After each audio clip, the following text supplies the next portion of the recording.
Welcome to the Varanus podcast on the Trap Talk Reptile Network. Today I'm joined with Nick Mutton and Ryan Young, aka Maverick and Goose. But we'll get back to that later. Oh man, I knew I shouldn't have participated in that. We never really clarified who Maverick and who Goose. Which one was Maverick? I'll let you two decide on that one. He wouldn't. You should have heard his diplomatic answer to Scott on his when he asked who is a better singer. He wouldn't. He dodged the question like a political pro. Terrible. Yeah, well, I was just surprised. I mean, we'll get to it in more detail later. I was just more surprised that you went up and actually asked the question. Me and Nick were there talking a big game, and you're like, "Sod this, I'm making it happen," and then got involved yourself. So that's all I wanted.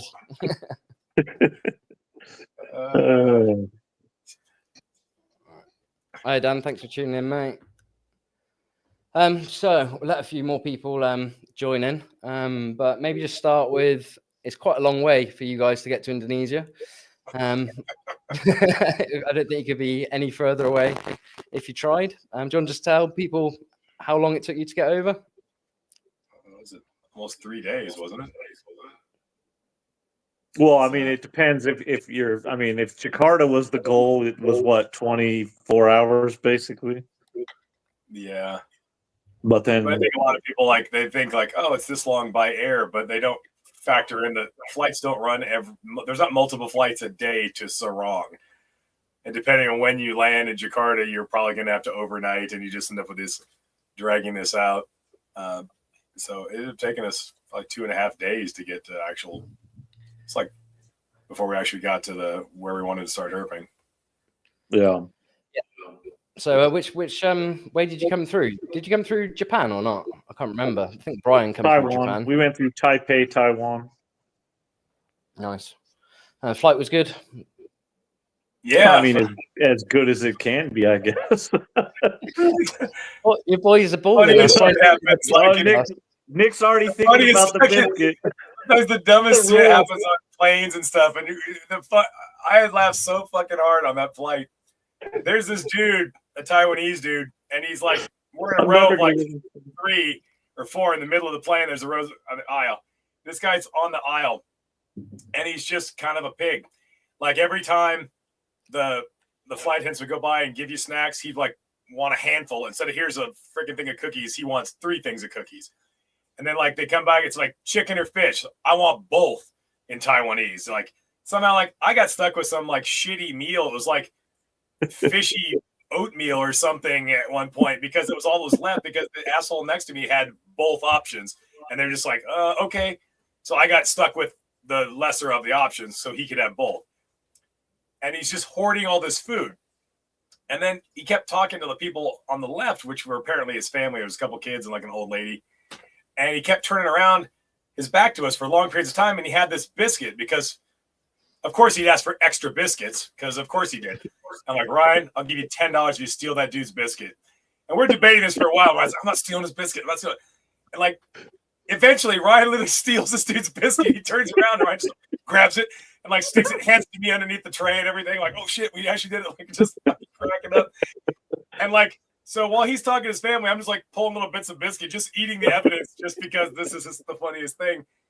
And then he starts looking for the biscuit, like kind of distressed, like where'd the biscuit go? He's like guts out of his seat, looking on the ground, looking for a roll, like a dinner roll, a hard dinner roll, looking all over for it. Seemed totally confused on where the biscuit went. I was like, that was probably the hardest thing to not laugh. So and then at the end of the flight, he has all this food he's amassed and not eaten. He sticks it all in his bag and takes it off the plane with him. Like he's like getting dinner for the next day or something. Oh, you got to roll in economy, boys. That's what you got to do. Get as much as you can. You know what? As big of a jerk as that dude probably was, we learned valuable lessons. Like if you just ask, he'll give you more stuff. So he's like, hey, can I get another one of those? Can I get 2 of those? Yeah. Apparently, they never said no to anything. So we just like the rest of the trip. Can I get his one? We're just like, yeah. Can I whatever little snack they're giving or beverage they're giving? Can I get 2? Yeah. It worked like a charm too. Every international long haul flight now, I'm doing it every single time. Ah, there's Scott. There you go. Good day, Scott and Ty. Ruffians stealing another man's. It wasn't his biscuit. He stole it. We just repatriated a biscuit. We like to look at it as a tax, The biscuit a tariff, tax. if you will. Tariff his biscuits.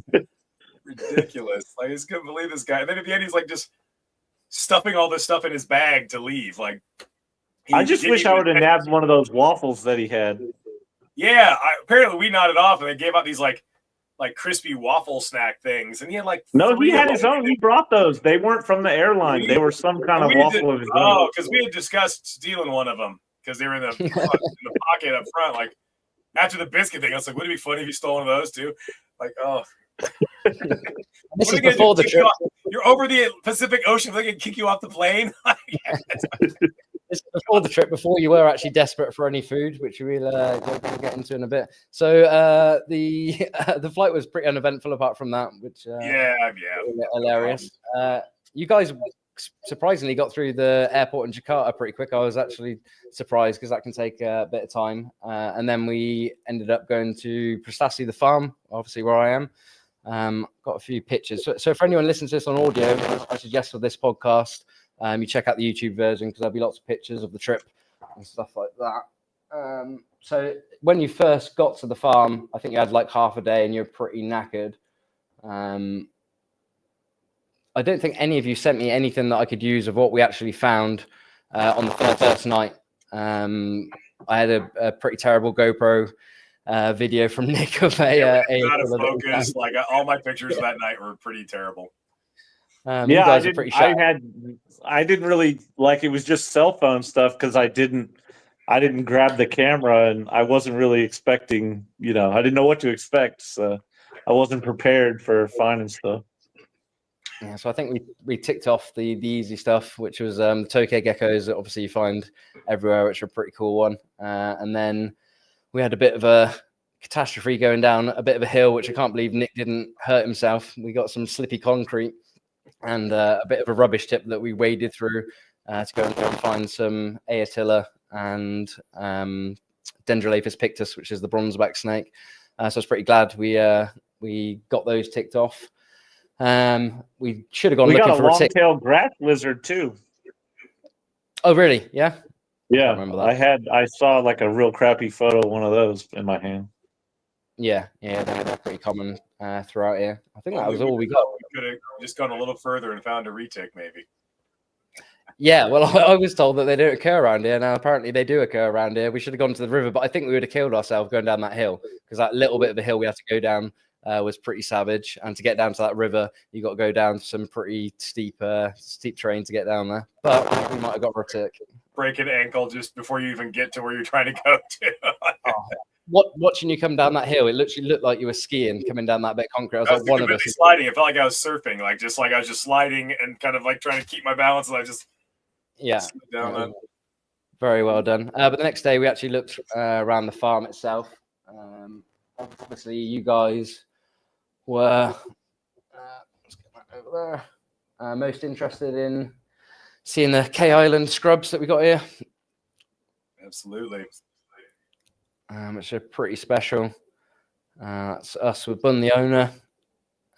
Nick looking pretty happy.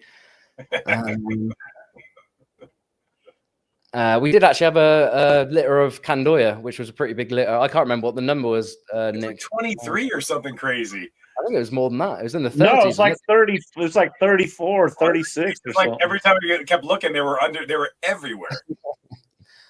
So we quickly wrapped those ones up, and then you had a look around the farm. What do you guys think of the farm? We're pretty impressed.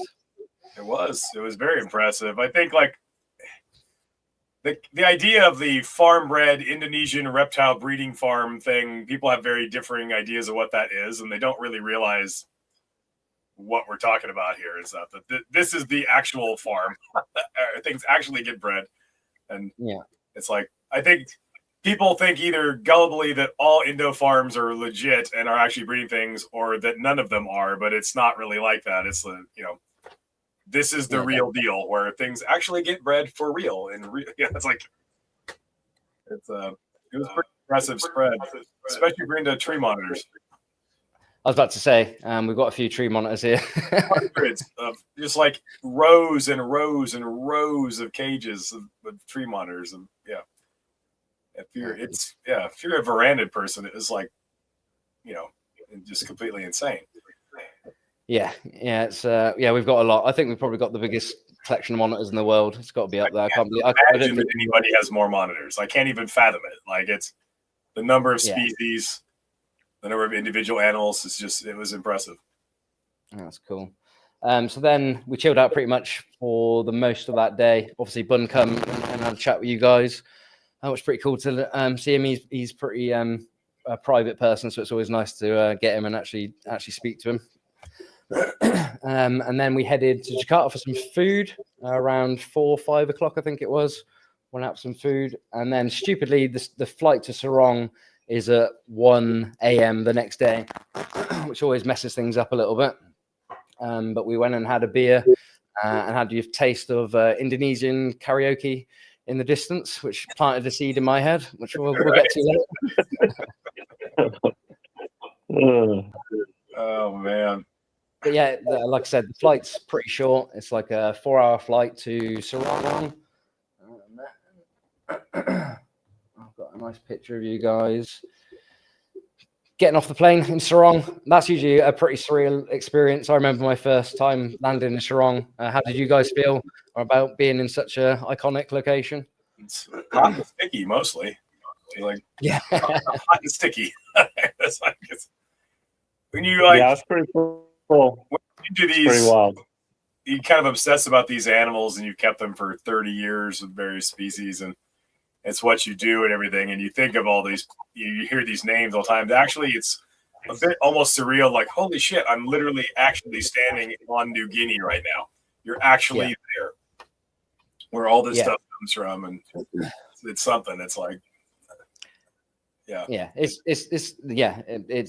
such an iconic name. We know now that a lot of stuff obviously doesn't actually come from Sarong City itself. As you drive through there's not much suitable habitat, but it's just like one of those iconic places. I remember my first time there, I was like, oh, you're actually standing, like you said, in Papua New Guinea in Sarong, which you know a lot of us have dreamt about and read in books for so long. So it's quite an experience to actually be there. So we quickly didn't mess about, and we got straight to the ferry, where Nick was a bit tired, and there was a Swedish, Danish, whatever in the queue. My actions were completely justified. I don't know, like that was. Yeah, Nick was just propelling that American angry tourist stereotype that we all hear. That guy was a dick. He deserved. Deserved a bit more than he got, is what he deserved, but. I was proud because it's the English that are famous for queuing properly and not letting anyone cut in a queue. But we just moan about it and speak about it between ourselves. Nick being the American and taking no nonsense. Told this bloke, "What are you doing?" But like I said, that was pretty funny. And then this guy would literally not look at us on the ferry for the rest of the trip. So that ferry. I mean, we're all literally all going on. Even he said, or you said, we're all going on the same boat. We're all going to get on it. So, yeah, I don't know. Maybe he was tired.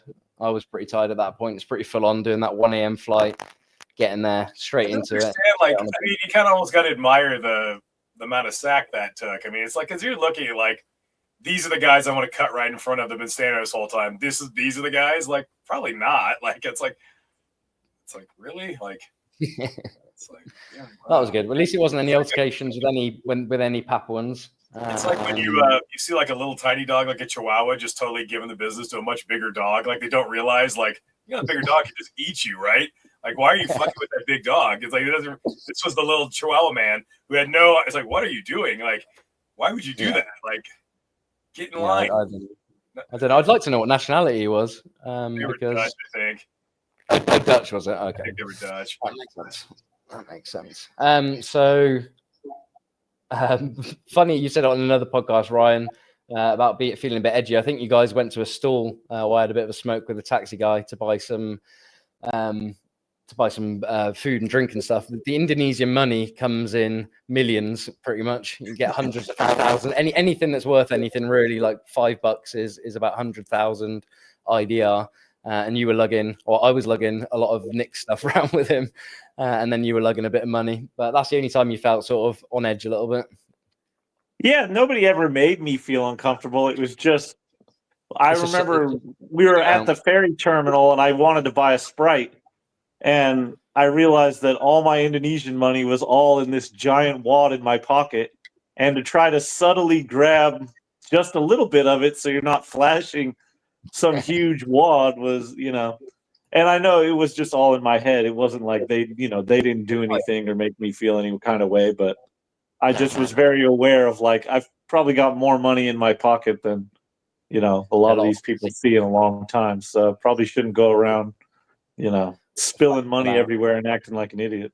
But yeah, I didn't have that much problem. I've traveled a lot to a lot of places in the developing world and been to many strip clubs also. And it's the same sort of methodology. It's like you have the big wad of money, then you put a few bills in the other pocket so you don't have to touch the big wad of money. So you pull out, oh, here's just a little bit. You keep the big stash somewhere else because you don't want to ever flash that. If nothing else, the prices tend to go up in the developing world if you do that. It's like, oh, an American with a giant fistful of money that doesn't even know the exchange rate. It's like, yeah. Yeah, it's a lot. You just get any sort of substantial amount of money that you just end up with these. You become a billionaire pretty much pretty quickly, which is nice. It's like Monopoly money almost. What would a billion even be? Like $1,000 or something? No, it's a bit more than that. It's in the hundreds of thousands. A billion is, but yeah, I mean, a million is what's a million? It's about $60. So, well, we traded in 1,500 each and got like 24 million each. So yeah.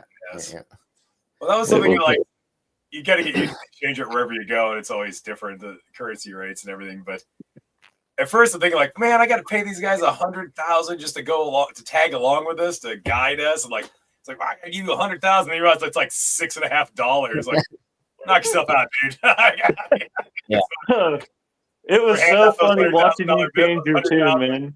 Hand out those $100,000 bills like they're, for tips. It's like, okay, it's like $6. You were whinging so hard about paying them, and then all of a sudden you're like, we should have 6 more and pay them more. Yeah, that's like we'll get into people if they're considering going to New Guinea or Papua or anywhere in that region. It's like, you need local support with locals, or you're not going to find anything. You're not going to have anywhere to go. You wouldn't know where to go. You don't just go. You don't go to get on a flight to Sarong and then get off and, oh, we're going to go Herpet now. It's like, you're not going to. Where are you going to go? You're not going to. No one speaks English really. No one's going to. It's like you need local contacts and everything to make this happen, to facilitate it. And I remember at first, like, we need to pay these 100 guys, and I was a little unclear. Like, why do I got to pay like 7 other people to go on my trip? It's like, yeah, I wish we could have had 10 of them. Like, it's like now, it's like, because they're working for like $7 a day and they're finding a ton of stuff. It's like they're super useful. Like, yeah. Well, we'll get into the story with the scrub python. So we got the ferry across to Waigeo as our first destination. We ticked off top of Bomai pretty quickly. I didn't have my camera on me, and I don't think you guys got any shot, and we didn't get it in hand, so there's not much really to speak about that. Then we ended up a pretty nice homestay. Which I thought I'd start you boys off with to be fair, off the ferry, actually, I missed this bit. Let me just get it up.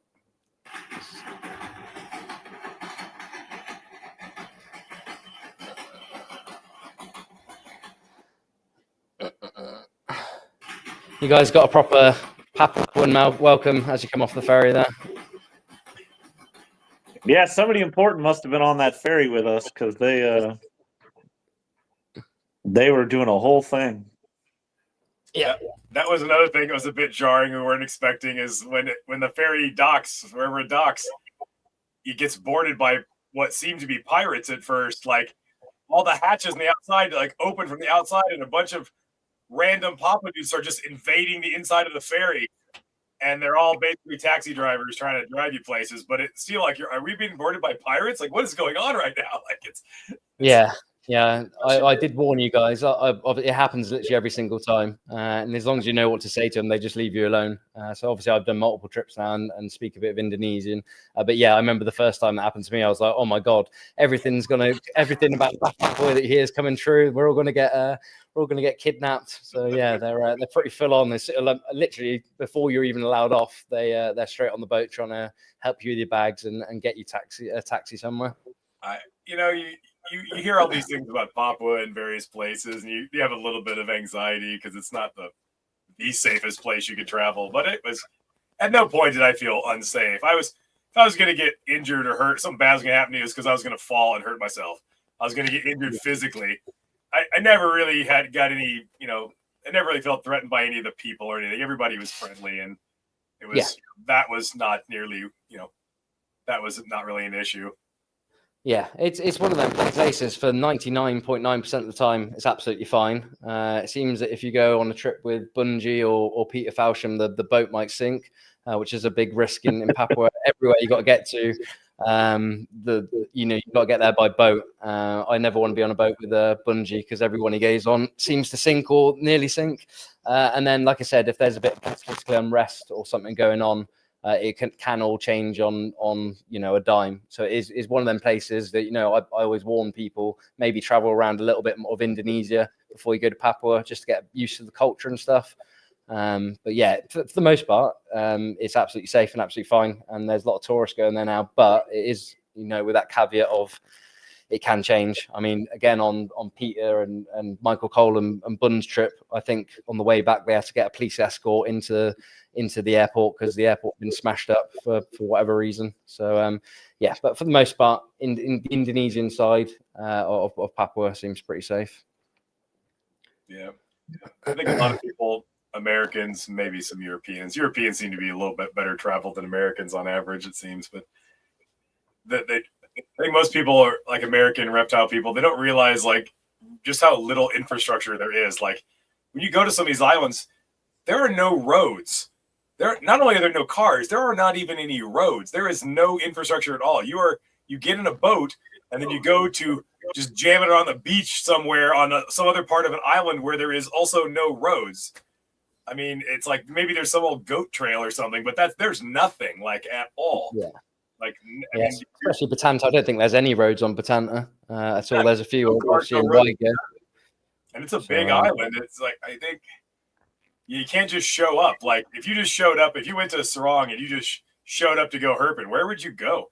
You need to hire somebody with a boat. How would you accomplish that? You don't speak Indonesian. Where do you, as just some Americans who just got off a plane, where do you find a boat guy who just like rent a dude for 2 weeks in his boat to take you places? Like he doesn't speak. It's like it's logistically problematic. You kind of need to have somebody, a point person that speaks the language and knows the customs and knows the culture. Because without boat guy, you're not going anywhere. Yeah, boat guy's important. It's taken me loads of trips to go. Even the reptile side of things, you can't just turn up to a village and expect people to know what reptiles are on about, or even believe you about your intentions of going there. Look, nobody believes that you want to go and look for snakes or lizards or anything. You want to go find snakes on purpose? What? Yeah. Cigarettes come in pretty handy, like I told you both, for bartering and stuff, and keeping the locals happy. That's sort of the culture that's over there. Like I said, I've gone over with Udi now, who does, I've trained him up to do these tours over there. It's taken, a good three, maybe 4 years of going to different villages. Some of the villages we've been pretty much chased out of and didn't get a good vibe from. But yeah, it's having all those connections has taken a long time. And now, like I said, hopefully he can do the trips on his own. Udi's a brilliant bloke, super, humble and nice, and sort of knows what he's doing, which is nice. It's good little business for him. But yeah, it's taken a long time just to go around all these different villages, finding the snake guy or the guide in the village. Because I've been on some wild goose chases, just going hiking basically. Just literally up and down mountains looking for stuff. And then you ask him, when's the last time you seen, a boma or something? 15 years ago. We seen one. You're like, But, once you got the contacts and everything, and like I said, Udi's a good translator. You can speak good English. Then it's a lot easier. So yeah, the homestay we were staying at in Waigo is pretty snazzy compared to where we stayed at for most of the other trip. It's pretty much on top of a coral reef. What did you guys think of it? Oh man, it was nice. I could have stayed there all the time. Once you just made your peace with a strong wind would blow the whole thing over, You're just like, these are just some crooked small tree trunks jammed in between these polyps of coral on a reef. And like Ryan and I's were like a double cabin. There's like a right side and left side, like a duplex on stilts. And like I could tell if Ryan changed his shorts, the whole building moved. Like it was like everything moved and swayed. But it was kind of postcard worthy. It was just like one of these places. It almost seems surreal. Like you walk on a little haphazard little boardwalk thing, and it's like there's schools of fish right underneath your feet.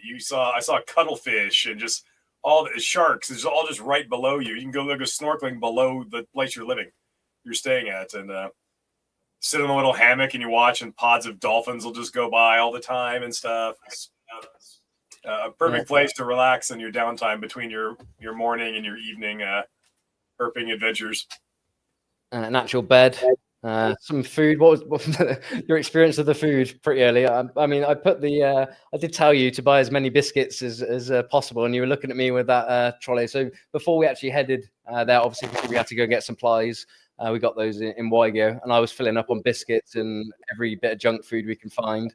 And you two were giving me a bit of a look. Do we really need this many biscuits? And yes, it wasn't even enough. Yeah, it was. We should have bought like 3 times the amount of eggs is what we should have bought. Yeah, it was like there was a day where all I ate was white rice with nothing and warm water. The whole day was just plain white rice, no salt, no nothing, and water that was like 85 degrees. And there's another day where all I ate was biscuits. The whole day's caloric intake was like a couple of packages of sandwich cookies. That was it. Because that's all. I mean, so yeah, not a culinary. Yeah, this is a proper herping. But yeah, I mean, you got 3 times. To be fair, they didn't make breakfast, did they? They did pisang goreng, which is fried bananas, which wasn't Ryan's favorite for breakfast, nor mine, to be honest. And then some sort of fish, which again I don't eat, but you guys had a bash at it. Very bony by the looks of things. Yeah, I mean, I like fish. That was not the best fish I've ever had. I'll be honest. It's kind of like, but it's what you got. And you go out hiking all day, and then all night you just get so freaking hungry, you'll eat just about anything. Yeah, we're on camping on Salawati. Like those days would be like, you get a big bowl of rice with like a fried egg on it and some of the Indonesian hot sauce. And that was like the greatest thing you've ever eaten in your entire life. This is the best meal I've ever eaten because you're so flipping hungry. It's like, oh my God, just rice with a fried egg and some hot sauce. So I wouldn't even eat that at home. Like, why would I eat that? It's like, but it's amazing. Yeah, you appreciate the little things. So that homestay is pretty close to a good spot where we found green shrew. Well, I found green shrew pythons in the past. But the first thing of any note we found, unless you guys can think of anything else on that night that we found the scrub python. Did we find anything before that? It was pretty slow going. Can't remember. I think it was fairly slow going up until that point. Well, we found that giant gecko right about the exact same time as the scrub. Yeah, so I can't remember. And then there was that little snake that got away that we weren't sure if it was the venomous snake or not. That was right after the scrub, though, wasn't it? Yeah, there was a boiga that night too, wasn't there, along the rock face? Oh yeah, so. Do you want to describe that sort of habitat? Were you surprised with the habitat we were looking in? It's quite unique with the sort of gorge either side. It's kind of a basically we were like walking on like a degraded old coral reef that had been pushed out of the ocean. Kind of like a perfect place to herp because it funnels everything into a narrow channel. You had like these sheer rock walls that were really tall on either side, and then the area, the little depression between, this like valley between, was very narrow, but it's just full of rainforest. So nothing's living on the rock face. So everything's like kind of funnels all the wildlife along through this little channel, and you walk up it. So yeah, it was pretty great. Pretty good, pretty steep, which is pretty typical of Waigeo. Like I said, I've been writing my book, believe it or not, since I've been back. I've been looking at Waigeo's formation. That's basically what it is, Brian. It's old coral reef that's been pushed up. So that's basically exactly what you're walking on. It made the walking kind of treacherous at times because it was just coral rubble, old degraded limestone coral rubble was the footing basically, and it wasn't stable, and going off trail and going up into the gorge there was a couple times where it was like, man, this is some sketchy ground to try to go between these trees and stuff. So yeah, like I said, I think we walked up. I think we went and looked for a spider that I'd spotted, and then you actually spotted it, Ryan, or a tarantula on that right hand side of the cliff face. And then I think we found that Boiga irregularis. I had a little bit of a play with that. And then you guys headed back down to the path, and I stayed a bit higher. And then we got, I mean, this was the ultimate for me because I wanted to get a tick for you guys pretty early. But we got a big Wygio amethystina up in the tree there. So I called you guys over. I don't think you believed me or believed how big it was. I didn't believe how big it was. It's one of the biggest ones. It is the biggest one I found in Wygio. Yeah, no, it was pretty wild seeing that thing. In the pictures with nothing for scale, it doesn't look as big as it is. That's like a 12-foot snake. I've got some pictures. So I called you guys over, and I knew that the guys I know over there will be able to climb the trees. But does someone want to go through the story from your perspective? As I said, I've seen them do some pretty crazy stuff, but yeah. It's not for the faint of heart. Like these guys, I mean, I recognize that they do this all the time and they know what they're doing, but it was like the whole time, like, this guy's going to die. He's going to fall out of this tree, and he's not. That scrub is like 50 feet up a tree. I think people think of like a boreal snake's being like, I don't know, at the height of a cage branch. It's like, no, it's like 50 freaking feet up.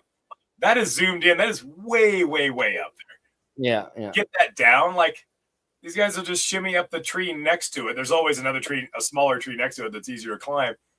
And you're just thinking like, oh my God, one false move, this guy's going to fall, and you're not surviving that, you know. It's pretty hairy. I mean, the tree was literally bowing over. I actually thought at one point we might as well just bend him over because it kept bending backwards. I'd given him my snake tongs, and then his other guys, his helper, had gone up the other side of the tree. But yeah, it's just pretty amazing. You think like, why do I pay these guys 100,000 IDR every night? It's like they're risking their life to get a scrub python out of a tree. It's worth it just for the show of watching this happen. Like, my old 52-year-old ass ain't climbing up that tree. You got to be crazy. Like, this shimmying up this tree, it is impressive. Typically, when all this commotion was happening, they brought Certodactylus to us, which is I didn't manage to get any pictures because I was trying to get this snake out of the tree with the guys, but a very big gecko. I think it's actually a new species endemic to Wygio. I don't know the Latin on it, but it's different to the one we found in Batanta for sure.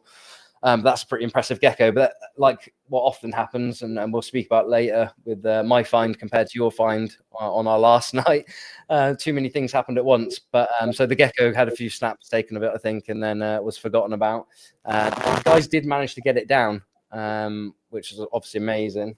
So I've got some pictures, obviously there. Yeah, no, it was cool to grab that thing right when it got to the ground.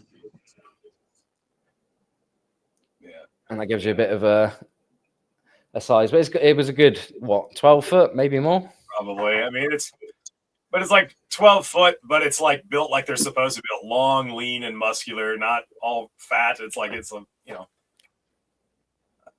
I think we tend to think of things as being a little bit more robust than they actually should be. I mean, that's what a healthy adult is supposed to look like. And probably pretty old as well. What? Probably a pretty old snake to reach that size. It had a big old head on it. It was not a young animal. I mean, it didn't have like big overreaching eyebrow ridge though, so it might not have been as old as you think. Yeah, I bet it's at least probably 10 years old. Oh yeah, I mean it wasn't 3 years old, but it might not have been 20 something. Yeah, that was an impressive. Eating those couscous, it could probably grow pretty quick. I think that was when you knew like, all right, this is gonna be a good trip because we just got here. It was like, all right. Yeah. When you tick off like a major, one of the things you most wanted to see, one of the top 3 things you wanted to see straight away, and it's big, it's impressive. It's not even that trying to kill you. It was actually pretty compliant. It's like you get pretty stoked at that point. Like, all right, we got like 9 more days of this. Yeah, I was happy just to get, you know, when you take 10 people out, there's, you know, everyone always says, oh, I don't really care what you think, but you need to find summit for the people you're showing, really. So I was glad to get that one pretty quick, and I was like, I can relax a little bit now. But the next day, we absolutely smashed it. It was actually the best hairpin I've ever had in Raja Ampat. So obviously we didn't find much more that night, I don't think. I think we found the what could have been a small Ikehika, but I'm pretty sure it was a Stegnotus iridis, which is quite a pretty snake. I did try and tail it, but it got away. I was a bit hesitant. As I said to Scott before, I don't know. The Ikehika on Waigo should be black, but whether they start off white and black like they are on Salawati, and then, you know, increasing melanism is always a risk with a not worth the risk on that one. So that one got away. I can't think of anything else we found that night. Maybe another Boiga, but I think that was about it. I think there was another one. I think there was a smaller one that was up a tree. We didn't get hands on it. It was just, you saw it up. I think there was a little, like a juvenile. Yeah, there was a couple other of those long-tailed or long-toed geckos of some type, Cryodactylus or whatever. There was a couple. I think we saw 2 other species of those, but yeah, I've got some pictures of them actually. Not the giant ones, but the smaller species. I think we found a pair on that big log that was overhanging the trail. I did have some pictures. I think I got. No. Again, yeah, like you said, a small little bent-toed gecko that seemed pretty numerous across all the islands. I haven't managed to key those ones out yet. But like I said, they seem to be this same sort of type across the other ones, unlike the giant ones that we found, which were different on Batanta. So yeah, I think we called it a night and then headed back to the homestay for some sleep. And then the next day, we went to the spot, which is pretty special, down the river there, and got some Chlorostigma or Indicus. See if we got any of them I can bring up. That was the single most productive day of herping I've ever been a part of. It's like I could not believe, like, just every 30 minutes or whatever, there was something new.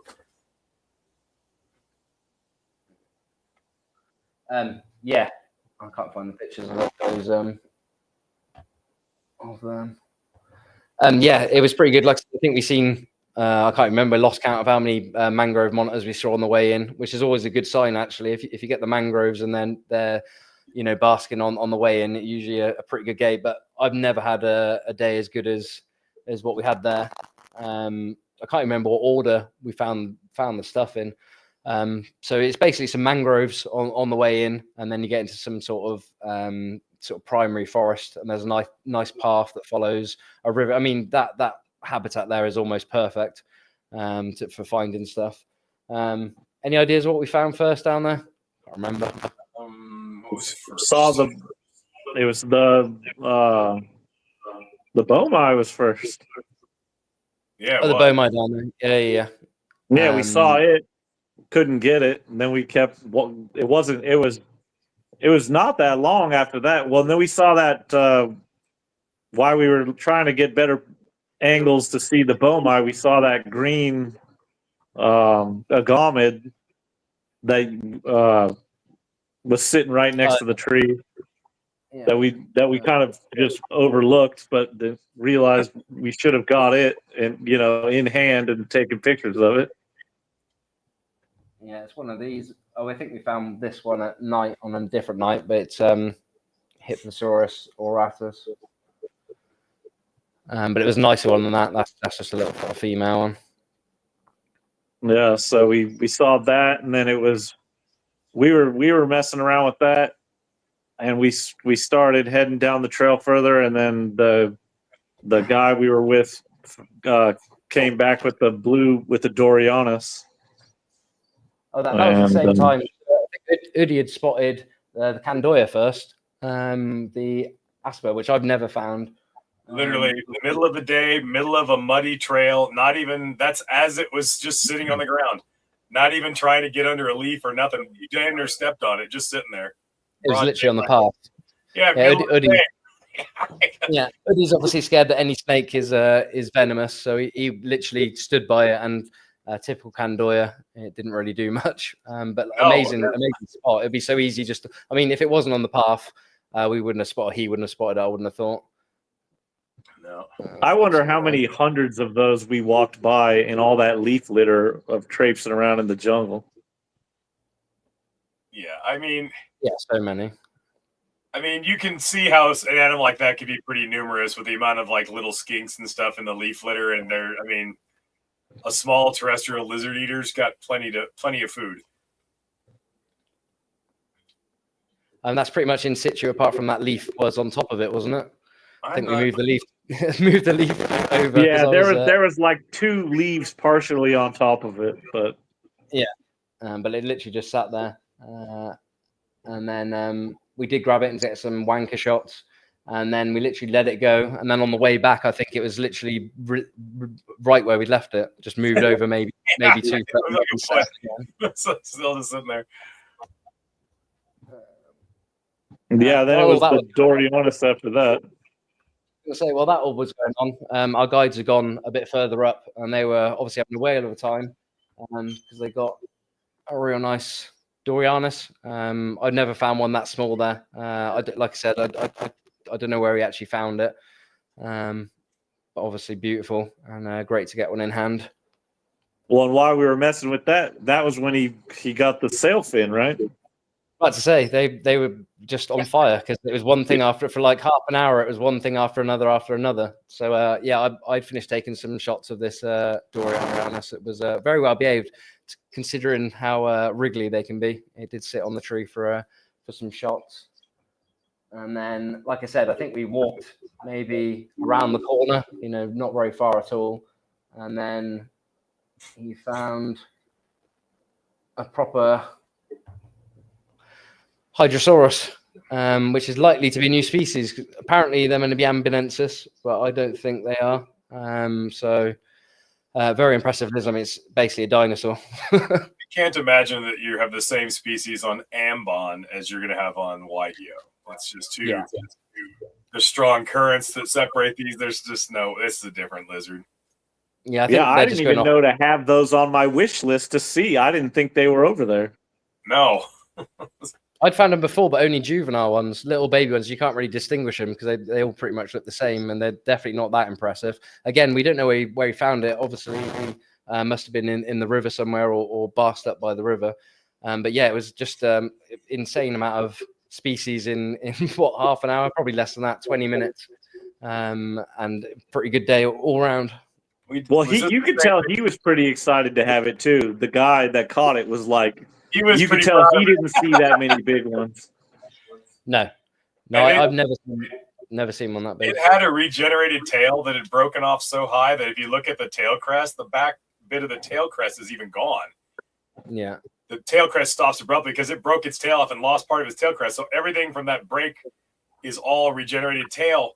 That lizard is probably 4 foot long, 5 foot long if it had its original tail. It is a absolute unit.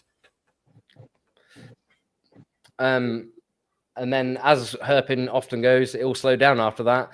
And I did say to you both, that is the best day of herping I've had in Rajarampat species-wise. Was just incredible. Did we find the that same day on the way out?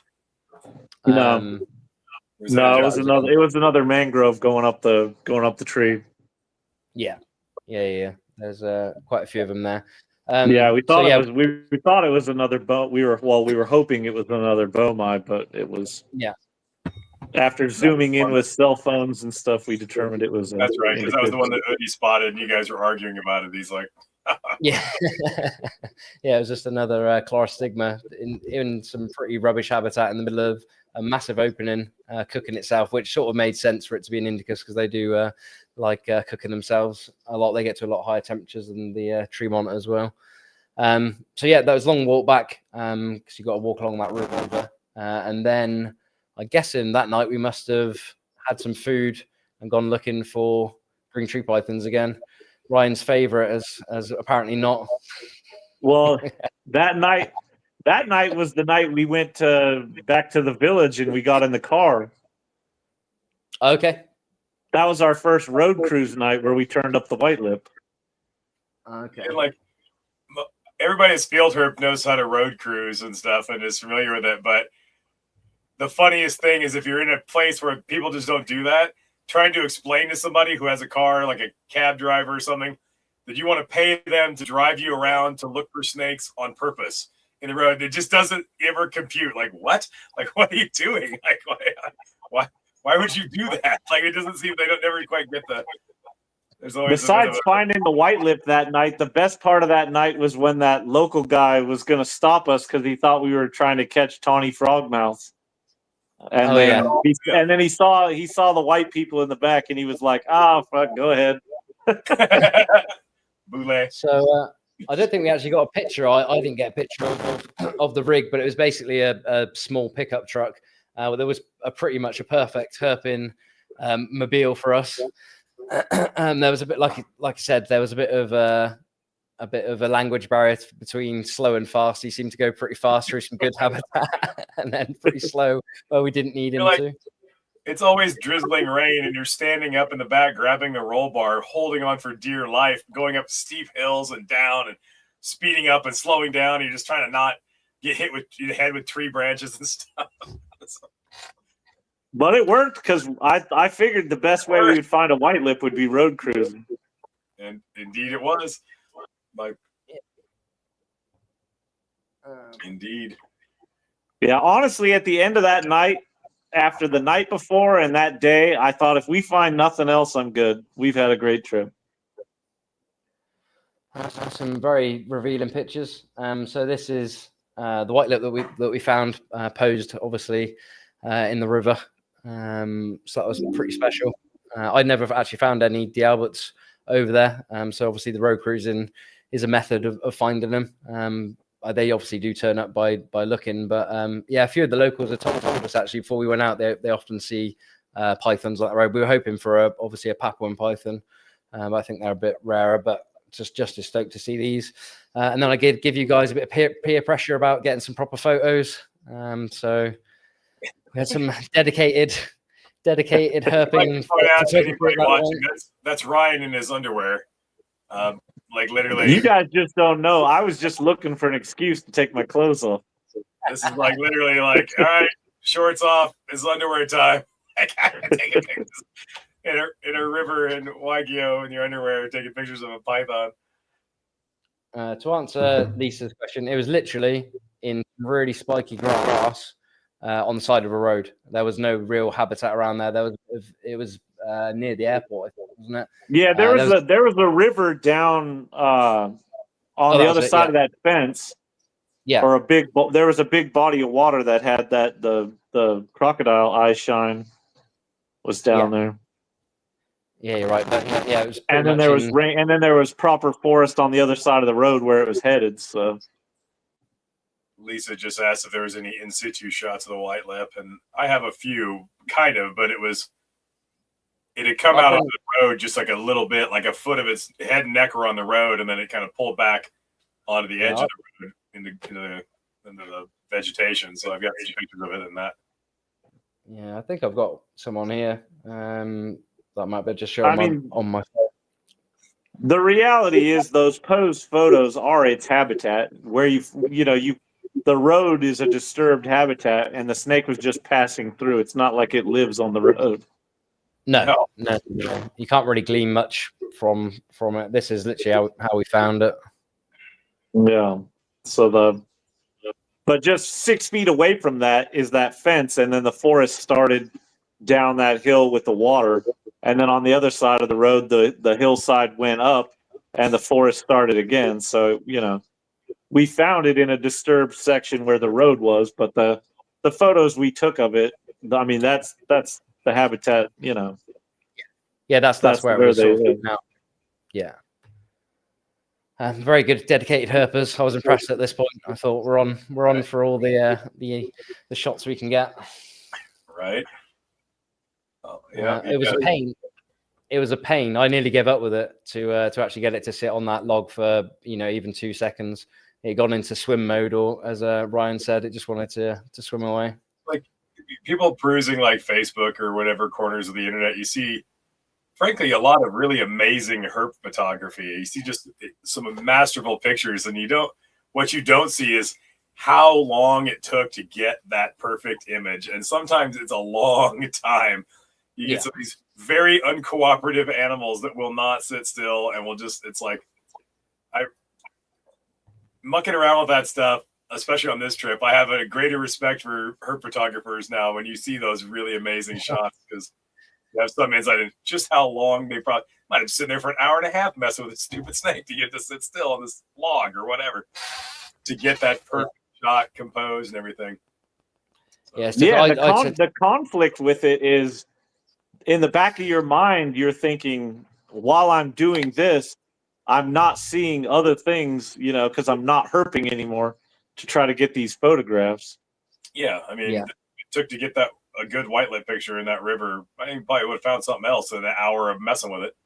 Yeah, I bet it was a solid hour of messing with that snake in that river. I mean, it was. Yes, it's not too bad with them. For the smaller monitors and stuff, you can stress them to death. So I usually give myself like a 15-minute timer. Now, if I can't get a shot in 15 minutes, then I just don't get my shot. But for the pythons and stuff, they don't really mind messing with too much. They don't overheat and stuff. Australia's bad for it because Australia is always so hot, where Indonesia is not so bad. But yeah, some of the stuff I've been trying to take pictures in Australia of the monitors. It's like you got 15 minutes, you can't get a shot in 15 minutes. You got to call it a day because you just sort of it becomes a battle between you and the animal, and you can sort of stress them to death a little bit. Yeah, I've heard Scott there with blind snakes. I wouldn't even bother, mate. I heard they're an absolute nightmare. So yeah, I can see that.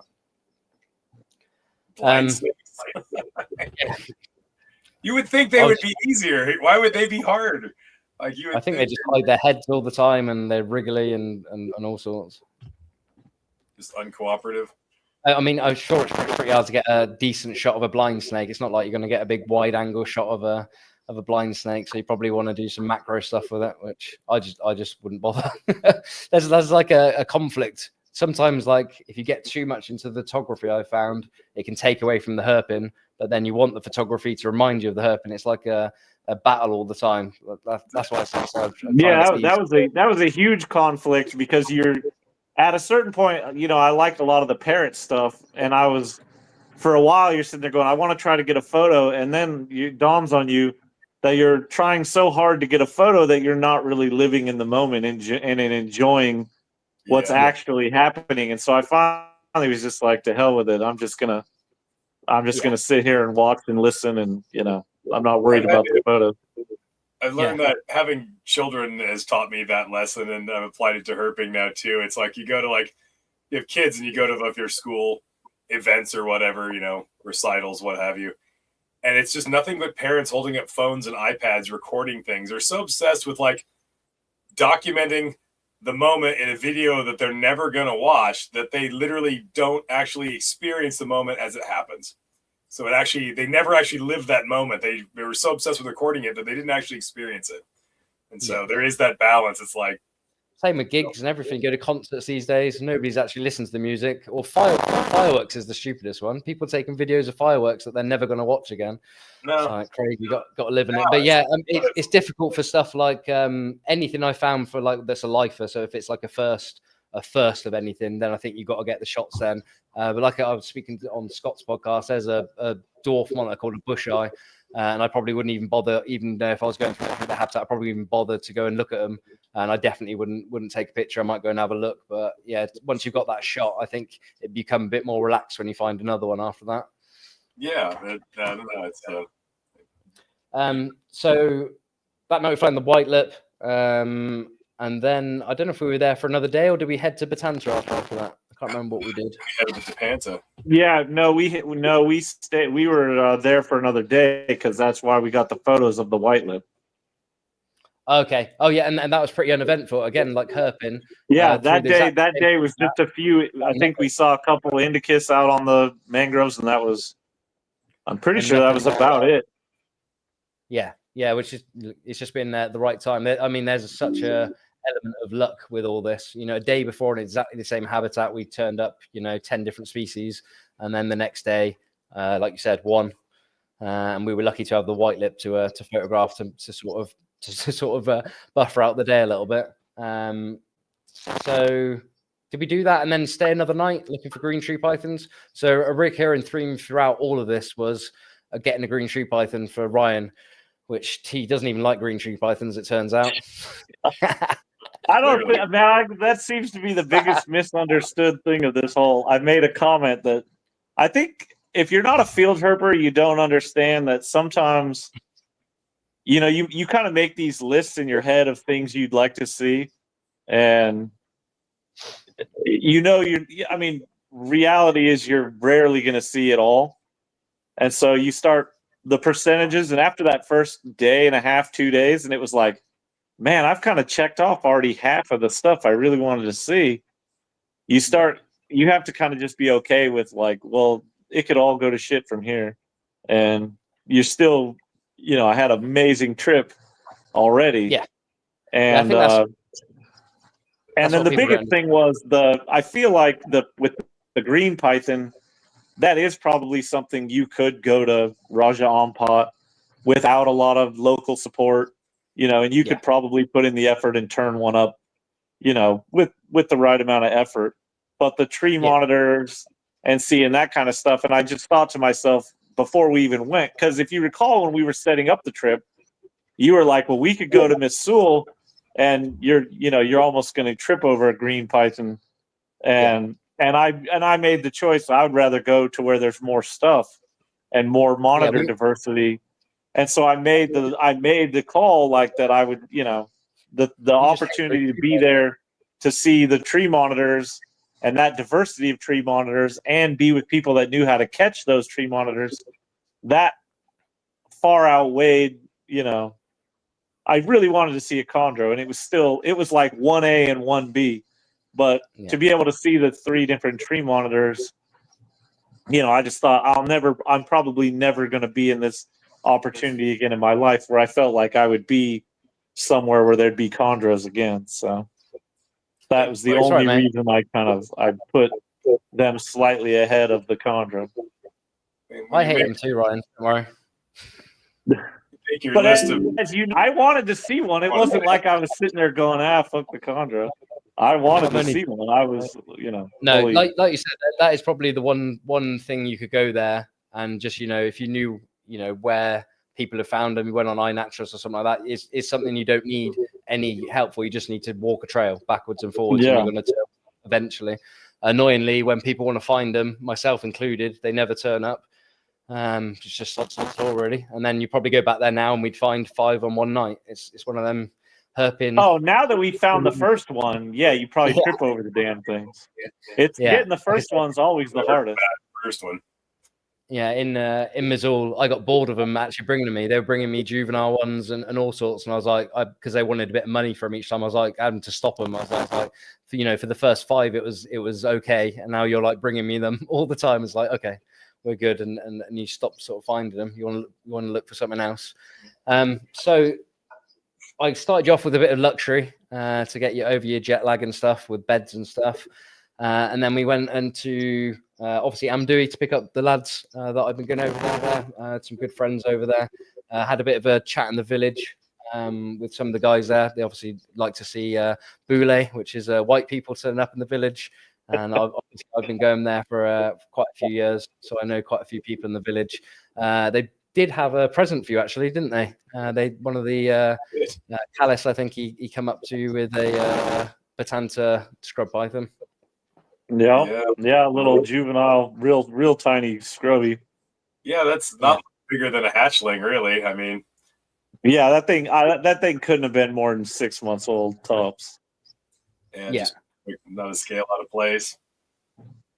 Yeah, I think one of the most memorable experiences of the whole trip for me was the little kid wanting to mess with that snake, and how I was like. I was secretly letting him touch the snake because his dad didn't want him to. And he's kept like sliding over. And I had the scrubby like up on my hat. And I could see the kid kind of shimmying around the group. And so I took the scrub down and I kind of was like holding it low. And he kind of stuck his arm out and was touching it. And man, the look on his face, I was like, dude, I tell you, the look on that kid's face when he touched that scrub python for the first time, I was just, that was the whole trip right there, man. I was just like, damn. This is cool. changing hearts and minds. I mean, the guys I went over there compared to the first trip, where they literally we found a Candoya, I think, and they all just ran away. To how relaxed they are now. I think ever since we found that big scrubby on a previous trip, Really, they're fine with them now. they really only have one snake they got to worry about, and the rest of them are fine. It's just the one that's real serious. It's like, yeah, that was the worry with the kid who's like, don't go and just find any snake now and pick it up. Yeah, you understand why they're cautious, because they're not reptile nerds like us that can look at a scrub and go, oh, that's a scrub python, it's fine, and so it's easier to be cautious for their well-being than it is to be like us. And so I understood why he did, the protection aspect of the kid, not, you don't want him just grabbing any random snake he sees, but yeah. Luckily, the guys obviously that caught that snake, they can obviously distinguish at least a scrub python now compared to some of the other stuff, which years before I don't think they could. Any snake was they treated as venomous, so that's nice to see because they won't end up just killing those now. We tried to educate them a little bit about blue tongue skinks because they kill all of those. I think that the guy literally said we killed 2 this morning. It's something I've not bothered to look for really. It just doesn't cross my mind. To ever look for them, but yeah, every single island in Rajarampat they've got some sort of story about blue tongue skinks being venomous because of that blue tongue, and some of the stories they turn you to stone and stuff. So it'd be nice to get some of them next time and actually go and pick them up and be like, yeah, these are fine, because those do get persecuted a fair bit over there. So yeah, we picked up the lads in Amdui, and then we headed to a pretty special spot.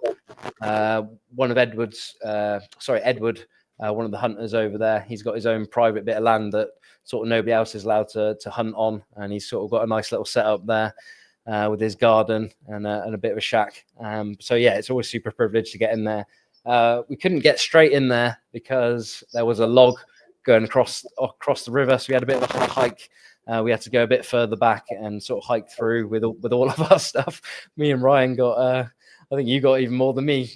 We got sort of, how do you describe it? A man off? How would you say it was? At one point, basically, you looked over at me and Ryan.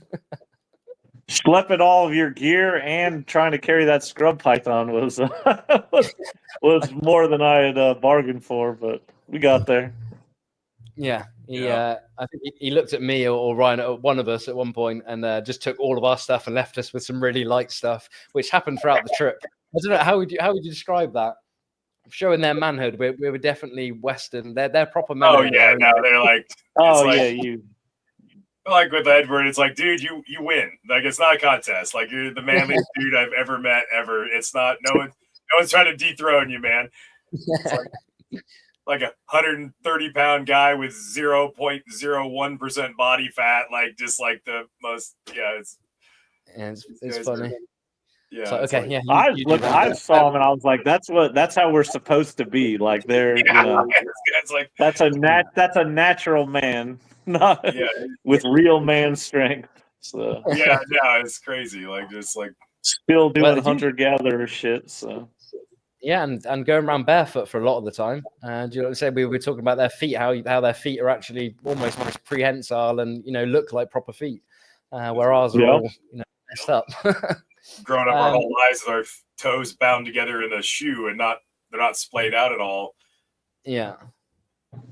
So this was the next funny thing. You guys have bought some pretty cool tents, it turned out, but unfortunately neither of you had bothered to look at the YouTube video.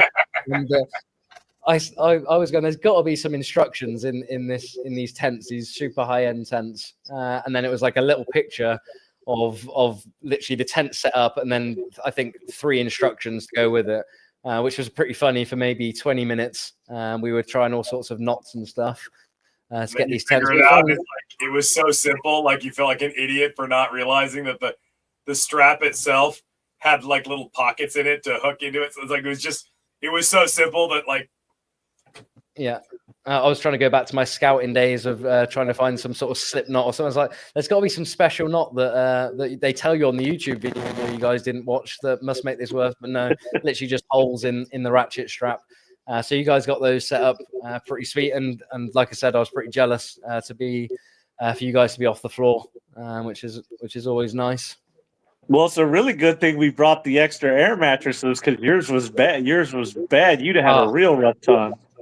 Yeah, and I literally said to you guys, it's like the most important thing. I bought a brand new one on the last trip, and then mine was flat again. So yeah, definitely not gonna go with one next time. I'm gonna take two every time. They're so easy to pop. I bought air mattresses, and then after that, bought the tents that had their own mattress. So there was each. Well, I bought my tent, and I told Mutton, I go, man, I got this tent, and you're like, I don't want to get it. And I'm like, dude, I don't think you're gonna want to sleep on the ground. I think you're gonna hate it. I will admit that in this trip, and more generally throughout the 25 to 30 years I've known you, that you have repeatedly drugged me kicking and screaming into greater levels of technology, and whether it was cage construction or disposable water bowls or whatever it was. Like, you are an early adopter of various technologies, and I'm the curmudgeonly old dude. I'm not doing that, you know. And then and then when I finally do, I'm like, why the hell wasn't I doing this the whole time? This is great. Like, so this is just yet another example of you dragging me into the 21st century. I really felt bad actually because when the guys were helping us set them up, and Edward was like really kind of going over it, and he's like pushing on it, and I was like, and you could tell he was like, that looks comfortable. Yeah, it is. The problem for them, I was like, shit, I should have brought like 3 of these things. So. The problem is that in the local currency, they would have cost literally, I think, 6 or 7 million IDR for each tent. I mean, which for us is not that insurmountable, but you know, for the locals would have been pretty pricey. Yeah, it was not a cheap setup, but man, I'll tell you what, I never felt that like sleeping, even because you joked about, you know, now the real trip starts, we're out, and I thought that those tents were every bit as comfortable. No, I have no complaints about that, and I like that they stow small enough that you can fit them in a backpack. Yeah, that was the best thing. They were super lightweight, and like I said, once you actually get them, you know how to set them up. It takes seconds, quicker than my tent that was on the ground and pretty rough. Yeah, once you figured it out, it was super easy. But so obviously the target for Batanta would have been McCrae, hopefully some green tree pythons and stuff like that. I've got a few habitat shots. That was that strangler fig, or the Salvadori tree that we were joking about at the first. We'll get to that a little bit later. There was no Salvadori in that tree itself. This was a clearing that I'd found a McCrae with Brian in September, and this is where Ryan lost his phone. But for some reason, some bit of magic, we actually managed to track back there and get it, which often doesn't happen. It was lucky that you let go of it there, and we could, and you noticed pretty quickly as well. Yeah, no, I was able, because Mutton was like, "You're never gonna find it." I'm like, "Dude, I'm marching right back to where I had that thing." I was like, I was not, man, because I had a lot of photos on it too. Even yet alone just the pain in the ass of losing your phone. I was like, I had a lot of pictures on there I didn't want to lose. So I think the first day we didn't show up anything at all. I think this was actually on the second day. That was a biscuit break by the looks of things, which were quite needed then. Pretty cool around that habitat and around the camp. They had that really nice river. So on the first day, like I said, I don't think we found anything at all. No tree monitors. I don't think anything. And then we found out about this little creek, which seemed freezing at the time, which I'm sure it wasn't actually very cold. This isn't actually. It looked a bit nicer than that.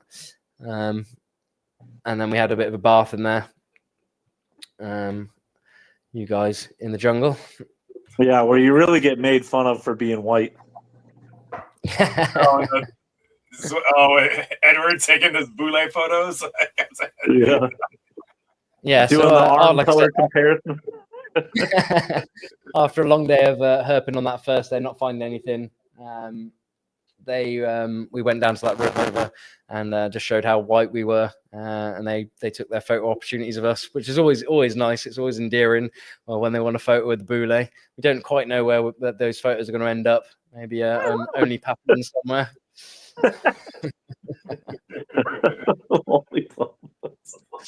Oh, the running joke of the whole trip. You're on their only Poplins page. Some boule for the only page. So that first night I think was pretty good. We've got another species of Candoya, which gave you the set, which would have been Carinata. Is it Carinata there? Yeah. Yeah. So interesting, we found this on Pandanus, and like I said to you guys, the other one that I'd found in Batanta was actually on a Pandanus leaf, pretty similar to this one. So it might be quite interesting if they seek out that habitat quite a lot. I'm guessing there's loads of frogs and geckos and stuff that hang out there. They sort of hold quite a bit of water, those Pandanus. One thing about this trip is like you kind of have your list of things, your targets you'd like to find in a perfect trip. And that list was exactly 12 species. 6 Varanids, 2 boas, 4 pythons, 12 things. And like to find, you start my checking list was longer. Like, what? My list was longer than that. I wanted the giant geckos. That was a big one for me, the giant geckos. I really wanted to see those. If I had realized there actually were Hydrosaurus on Wagyu, I had to put that on my list. I didn't even know they were there. It's like, so that would, my list would have been 13, but we found one anyway. It's like two. Yeah, my list was all the pythons, all the varanids, and the giant geckos were the big things I wanted to see. And the blue tongues. Any of the blue tongues would have been cool too. I had 12 things on my list, and there was a 13th thing I didn't even dare to put on the list because it was like putting Sasquatch on your list. Good luck, you're gonna find a Bigfoot. You don't put Bigfoot on your list. It's so unlikely that you don't even bother to get your hopes to put it in your little mental list. But all things considered, if you count extra credit, you got 12 for 12, really. And that's like you can't do better than nearly every single thing you could ever want to find.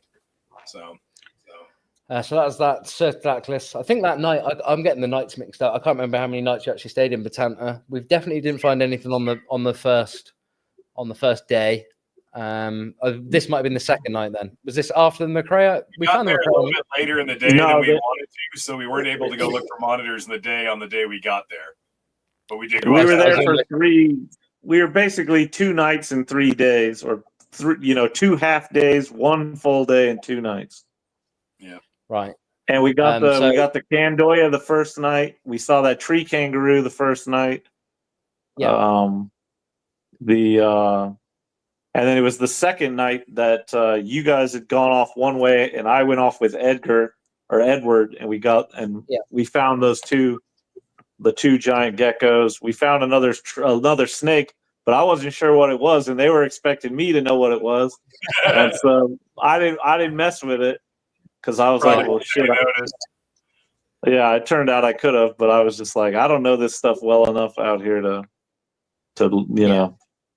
Yeah, like that's the other thing with West Papua and Papua New Guinea and even Indonesia. I wouldn't even want to take a bite where I am now, and the hospital's 30 minutes away.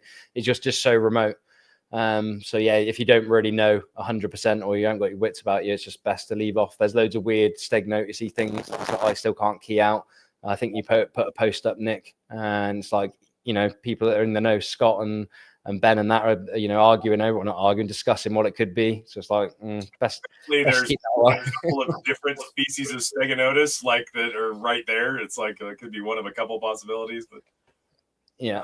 I mean, if I don't know what it is, I'm not messing with it. If I don't know that it's best not to mess with it. But this is a Gahyra Vorax, I think they're called. I think me and you found this, Nick, didn't we? With Uddy. Oh, yeah. I don't think Ryan was with us. It was doing some weird licking on the tree for some reason. I'm guessing some sort of sap or something. Yeah, I didn't see that. There was actually 2 of them. There was that one there that I think was a female, and then a bit further up there was a bigger male. And then you guys obviously trumped us. You come back to camp with 2 of these, which are just spectacular gecko. And then we sort of just discussed why gecko people aren't into these. I can't work it out myself. I think that the way with herpetoculture don't make a lot of sense. There's a lot of really cool things no one cares about, and there's a lot of things that people care about that aren't really as cool as people think they are. It doesn't seem to how cool something is and its popularity in a hobby don't seem to correlate as well as you might think. Like, why, if you're into cool geckos, how could you not think that was a cool gecko? How could you not want that? Like, that is an awesome, ginormous gecko. Like, nobody It's because you can get them and they're relatively cheap. If that was an Australian species that you couldn't get and there was like a few of them and they were $2,000, then everybody would want them.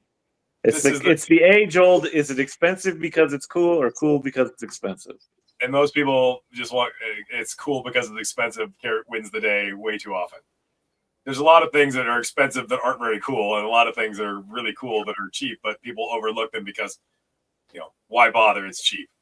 And it's like, yeah, I had a blast just seeing the green tree skinks. I thought those were really neat. They were cool because everywhere you went, they were slightly different. There were different versions of the green tree skink on every island. Yeah, going back to that, we missed out a really important thing at Woody's house, which I just completely forgot about. So obviously we got to Waigeo. This is going backtracking now. But we got to Udi, our translator's house, and literally behind his house, he must have had a 4-foot mangrove monitor just chilling out there. Yeah. We actually managed to even herping it. It was like pre-herping. Yeah, yeah. Before we'd even gone anywhere, I stupidly didn't even think to get photos of that to put up. It was a big, impressive lizard that I managed to grab the tail of and get hold of it without dying or getting slashed up too much. Also, and then that attracted quite a crowd. When we left Udi's house to go eat, there was a juvenile that ran across the road, man. Like just in the middle of town. I mean, in the middle of town, there's one just flying across the street. And like I said, I got you the emerald tree skinks, so I knew we'd find them on the way. So yeah, backtracking a little bit.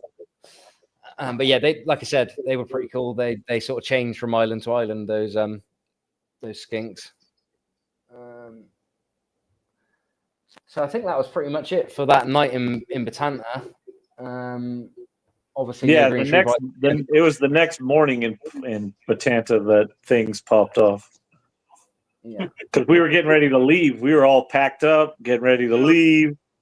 We were down to the last. The reality is, other than that very first like 30 hours, everything else came down to the last second on everything. Just to answer Scott there, Lamprolepis, Smaragdina, Scott, or Ty, whoever asked. Yeah, so stupidly, this is where a bit of miscommunication can go. Udi kept trying to send us to the place where we'd obviously found one on a previous trip, and little known to me, the hunters didn't agree with that was the best place to look. So there was a hillside behind the camp that was obviously a lot drier. That was another thing. The previous trip I've been to, that none of that rainforest where we were looking was flooded at all. It was all completely dry, which obviously made looking for stuff a lot easier. We were sort of wading through at some point and making a lot of noise. And this is where those hunters come into their own, really. They sort of let us go off on our little merry way with Udi. And then, I want us to get another way and let them do their job. Like, we got this. Yeah. I love their dedication. I mean, the best thing about them is, especially now, I've gone over so many times and I'm sort of taking other people over there. They're really excited to show people, their animals now and sort of catch and release them. So, especially Encore, he likes going off on his own anyway, but he's really dedicated to finding stuff. So yeah, we'd come back to camp pretty disheartened again that we didn't turn up any McCrae. And then I think Encore, when we got back there, had one in hand, did he? Yep. And showed that, and then we heard a call from Edward maybe 15 minutes later, and like Ryan was saying there, this is literally half an hour before we're due to head out. I think. we are getting ahead of ourselves a little bit, and that is the late afternoon before that was the Sasquatch encounter. Yes. Before that. Yeah, it was the day before. The blue trees didn't happen until the next morning. Oh, sure. Because Edward spent the night out there with the Sasquatch. Oh, of course. Yeah. This is why you need. Seems like this is why you need 3 people to remember what happened. Yeah, you're completely right. So we must have got back to camp then and thought we'd found nothing for that day. Is that right? We were back. We had gotten back and we were getting ready to. I think we were all getting ready to go into the creek again. Okay, yeah. And then And then Edgar had gone, because I think that was when Edward was kind of like, I couldn't understand obviously what was going on, but that was when they were kind of just debating about we'd been going to the wrong area. Yes, and, you're right. And I think Edward was kind of like, look, I'm going to show you up here's the better spot. And even in the afternoon when when we were basically didn't seem like the best time, we were all getting ready to go in the creek, and he took off. And I mean, it was like, what, 10 minutes later, we hear him hollering from the forest just right behind the camp. He was going to assert dominance. He was going to show you who was in charge. And he does. Like, that's exactly it. Hooting and hollering and like, oh, he must have found him at Cray. So it wasn't very far from the little shack at all. Not at all. So like I said, they at a certain point they do get sort of in their heads that we're going to show these guys, and I think they were getting a bit annoyed with us keep going to that same area when like I said, behind it was obviously a lot drier and a lot easier. But yeah, within 15 minutes there was a shout of Satu, which is what the guys say. It just means one basically. So you don't really know what it is at that point, but presumably where we were, it would have been a McCrae. I obviously ran off ahead of you guys. You guys followed behind me. And then I got the message that it was a Salvadori a bit before you guys, because you guys were coming pretty slow. Well, I was trying to get my camera, and then you guys I didn't know where you were, and obviously didn't know how you got to where you were. That was part of the problem. Yeah. So I was like torn between, because with the Salvadori, they like this one was, by all accounts from Edward, they're usually on the ground next to a big tree, hunting on the ground, and then they soon shoot up the tree, and then they sort of disappear, even with how big they are. So I think by the time you got there, we couldn't see it. It headed straight up the tree. No, I could. By the time I got there, it was still crawling up. It was way up. Yeah, it hadn't got to the full canopy yet. Yeah. Shortly after it had to, then it's amazing how much. I mean, that's a good 8-foot lizard, I would imagine, maybe 7 foot. But yeah, they just disappear. They just go right to the top, and then you sort of got to see all throughout of it. I was saying these boys know how to climb trees, and these boys know how to catch lizards. Usually it's the McCrae, and so they were hooting and hollering, trying to get. Obviously, they use a noose over there for the McCrae. Obviously, a noose for a McCrae compared to a Salvadori is a bit different. So I think they sent Encore back to get the noose, and then somehow between them they decide who's going to go up this. I mean, how big do you reckon that tree was? It was tall. It was probably at least 100 feet. It was huge, and it was. I mean, yeah, the lizard was like where the they didn't climb the tree; they climbed the vine. What? The tree was actually too big to the tree was too big to climb, and there was no trees next to it, like close enough to. They had to climb the vines on the tree, which was just sketching me out, man. That was freaking me out. Grabbing the vine and kind of tugging on to see if it'll hold his weight, like okay, and then just starts shimmying up this tree, and you're just the whole time thinking, I'm gonna watch somebody die today. Someone's gonna die today. This is crazy. Yeah, this is crazy. Yeah. And then at a certain point, they have to get the noose up there if they want to noose the lizard, which often I tell them not to do with the Salvadori, but they sort of get excited, and it becomes a will of minds between the Salvadori and the hunters at that point. They really want to show you what they're made of, and you're just sat there going, please don't die, please don't die. You definitely got that vibe, like they're gonna show you who's boss here, like they're gonna get that, like it almost seemed like they felt like that Salvadori challenged their manhood and they were not gonna give up on it. They're just like, nope, we're getting this lizard. So there it is, right at the top of the canopy there. Yeah, no, you want to talk about the chupacabra? I never even allowed myself to dream of seeing that species. Never thought in a million years that you're just not going to be that lucky. There's maybe one other herp on Earth, that I would put as like that would be like a Cropan's boa, but other than that, it's like that's probably the pinnacle of my field herping journeys, seeing that thing. Yeah, especially for Papua being in their habitat, they're there, and you know, how big they are, you think they'd be easy to spot. But the density is them so low, and they do just disappear. I mean, we were there for probably a good hour. And at most points we didn't actually, even though we knew what tree it was in, we didn't actually know where it was. You know, we thought it might be behind those bushes or behind that fern or whatever.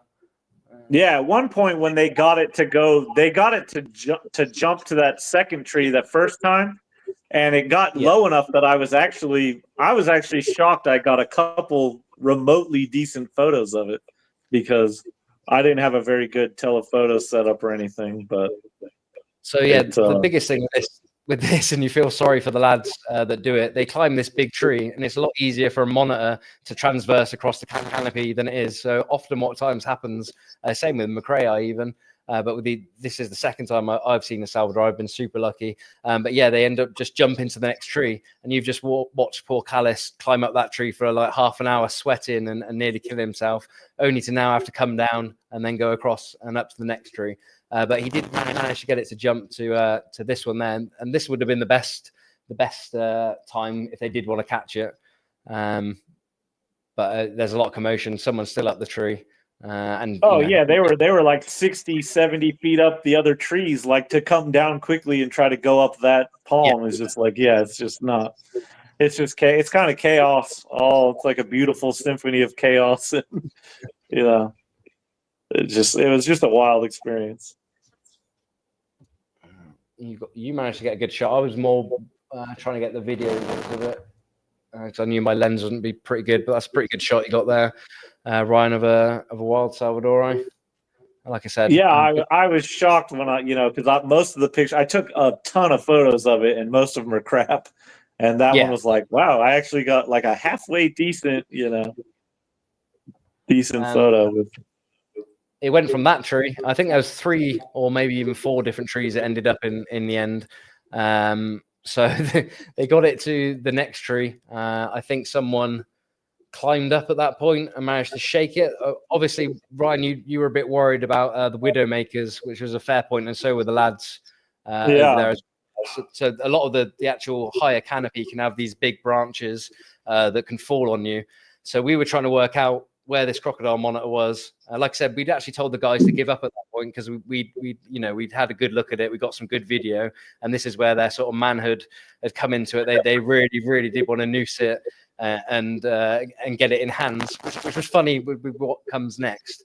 So I think we moved around the tree 4 different ways, trying to work out the wind, trying to work out that there was a bit of a rotten log that looked like it might kill us on one side. This is the only bit I seen Brian worried. He knew more about trees than maybe even pythons. I was just like, I was oblivious to it. He's like, all right, when these if part of that tree goes, then we're in trouble. And we sort of seemed to stand exactly where we weren't meant to stand. And I think the lads at even one point were like, yeah, there's maybe you should go and stand over there.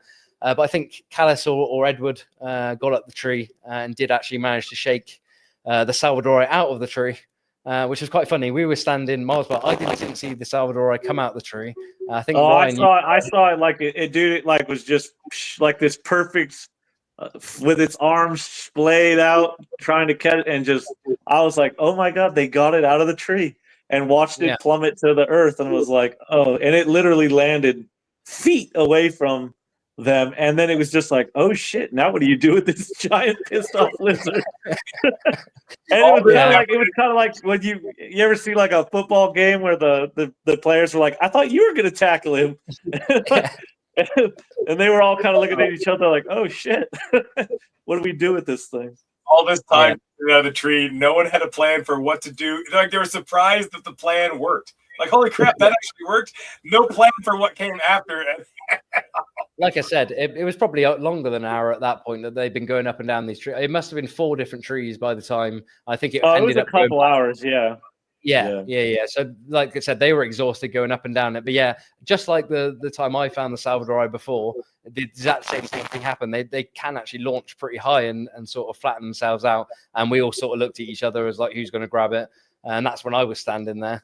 So maybe if I'd been there this time, I would have had a bit more of an idea of maybe grabbing the tail. But again, that's not something you want to get bit by in the middle of Batanta. But it did. We did manage to get this amazing bit of footage of it. So it got shaken out of the tree, and then it actually ended up going up the same tree that we'd shaken it. And we, at this point, we were like, lads, come on, we don't need to know. So we've seen it. We've got all the pictures, the amazing experience. I still don't think Edward and Callis wanted to give up at this point. But like I said, you can't, doesn't really get much better than that as far as video goes of a wild Salvador. That was the first video you took, I thought, right when we got there. No. This is the one where it come down and back up. So, because that would look like what I saw the very first moment I saw it was just kind of that last bit of strutting until it went up in there. But yeah, no. Then Edward, he wanted to get that thing so bad, he like pretty much spent the night out there with it, hoping it would for the next morning. Tenacious. Yeah, they started doing shifts at that point, didn't they? They're like, right, I'll do this shift, and then you go do the next shift. And I think the next day I went back with my zoom lens, and what they'd been looking at thinking was the Salvador fry was not. So it'd given them the slip, I think, pretty early on, probably the next morning. And Edward was a bit annoyed when I zoomed in, and it was just another dead log that he'd been looking at, thinking it was this. But like I said, you're on a very, very small list of people that have seen him in the wild, and like I said, you might never not get that opportunity again. So that was that night, that day, Ryan. So then we must have spent another night looking for something, did we? No, that was the after that day we went back, we hung out, or we went out. Yeah, that was the night we went out and found those geckos. Okay. And then it was the next morning that we were getting ready to go to Salawati, and it was like now. And Edward was out looking for the Salvadori again. We all went out there, confirmed it was gone. Then we went back and started packing up camp, and then that was when they took off. They were bound and determined to get us a blue tree. That was a stupid thing, and that's what Callis actually ended up saying to me. Is like, why have you gone and looked in the same flooded, horrible bit where we haven't found anything when we found the Salvadori there yesterday? Which is just one of those things in hindsight of, why didn't we go back to where we knew the Salvadori and obviously probably other Varanus were? And considering 2 days, we found pretty much nothing in the habitat we were looking at. But like I said, hindsight's 2020. So yeah, we hadn't found anything. I think you walked into the camp just ahead of me and shouted, he's got one. I think Encore had a McRae in hand at camp. Yeah, no, we came back and we'd already packed up everything. I think I was just down to, the only thing I had was my camera bag still. And then he came around the corner laughing, and there he had one, and it was 10 minutes later, another one, Yeah, so it literally last chance saloon again. We were literally, the boat was loaded. They were waiting for us. Like it was talk about down to the last second. Yeah, we packed up that morning, got everything to the boat, and yeah, like I said, he got one when we first got back there, and then Edward, not to be outshone by the younger member of the crew, was shouting Satu as well, and he came back with one in hand from the similar sort of area. Just got some shots of them. So I think. Yeah, so then we took them back out, got photos of them, and just we had a good time, man. We took group photos with the guys and group photos with the lizards, and just reveled in our last second heroics. Well, not ours, theirs, but yeah. We'll take it. Like I said, when you've been looking for them for 2 days, if anyone in the crew finds it, then that's a win. I don't. Yeah, well, that's what that's kind of the point with the chondro versus the tree monitors. It's like I'm not finding the chances of me walking around in the jungle and finding a tree monitor are fairly slim. So I knew, and the chances of me ever being on Batanta again are fairly slim. So it's just kind of. You have to pick and choose your battles sometimes, and I think that back to the earlier point of being in the moment. It's like the realization of where you are, and that you will probably never be there again. This is an experience you'll never have again for the rest of your life, and you kind of got to soak that in at the time and stuff. And it's like, wow, I'm literally standing in the middle of the jungle on the backside of Batanta. middle of freaking, I mean, just all this pristine rainforest, everything, and that's a McCrae. Yeah. Really Yeah. Well, I think I told you, Mutton. I was like, dude, like, because you were like, oh, you know, you were fretting over me finding a chondro, and I said, dude, this trip is like far exceeded already. Like, if we find nothing else, I'm totally content. Like, I'm good. They just become irritating to me, the chondro, because I really did think we weren't going to find one at all. I was like, and we were smashing it at this point. I was like, you found a Salvador. I was like, that. To be honest, I think I explained to both of us like that. The chondro, I thought that if there's anything on the list we were going to definitely probably find, it would probably be the chondro. Like that was. Me too. Yeah. That was like, okay, that was the one. I mean, sometimes when you want something so bad, it becomes the hardest thing to find. I mean, I thought the chondro odds were better than finding a viper boa, or something like that. They should, like I said, I bet you trip over them next time you go looking for them. Like in Missoula, I got bored of them. I was like, right, that's enough green tree buds. I wanted to find the yellow tree monitor there, which I was struggling with. So it's all one of them really. Interestingly, exactly same area. We've now documented that blue form, and then, like I explained to you guys, there seems to be this green back form, which possibly naturally occur in Xanthic. You reckon, Nick?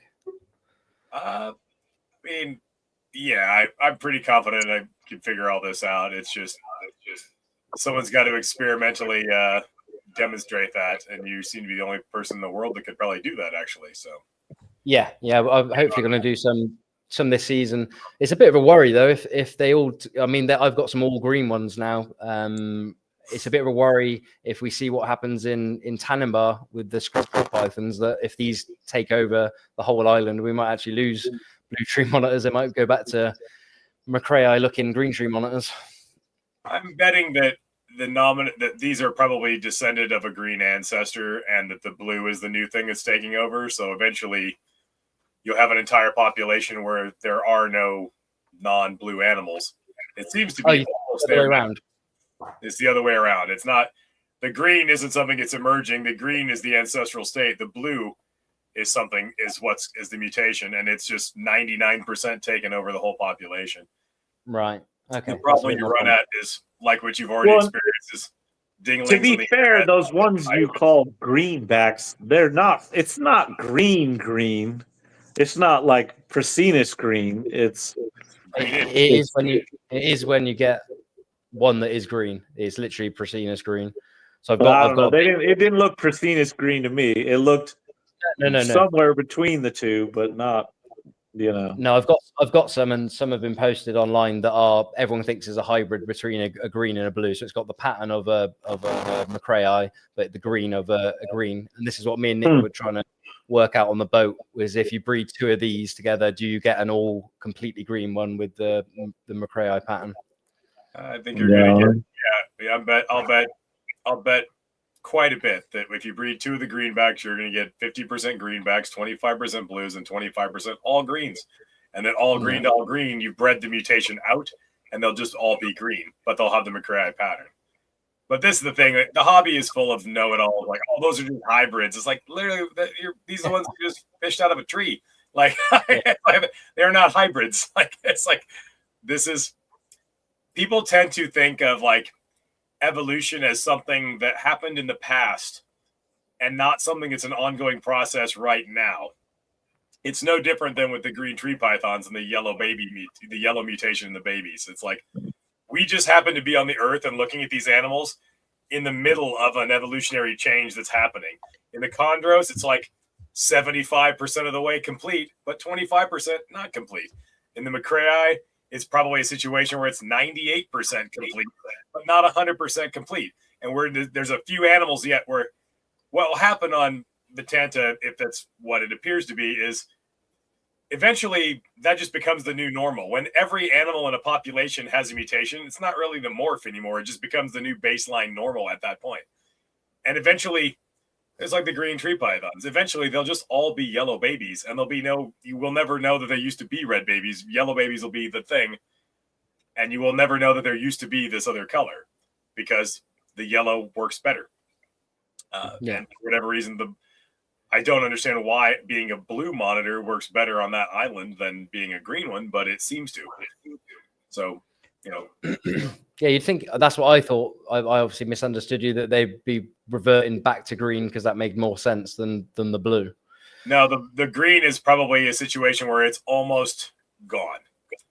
It's almost gone. It's just that we just happen to be looking at these things in the very, very, very last gasps of green even existing on that island. And then fast forward another 100,000 years or whatever, and there just won't be any. All animals will be homozygous because for whatever reason that I don't understand why that would work better, it works better in that population.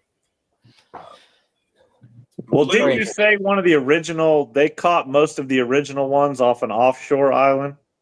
Yeah, I am. Yeah, which is just opposite Amdui, where they all seem to be blue. Not yeah, blue. and you so that kind of almost proves the point. Is on that island they already got rid of what was left of the. Yeah, beneficial mutations in a smaller population, like on a smaller island, are going to be able to take over really quickly.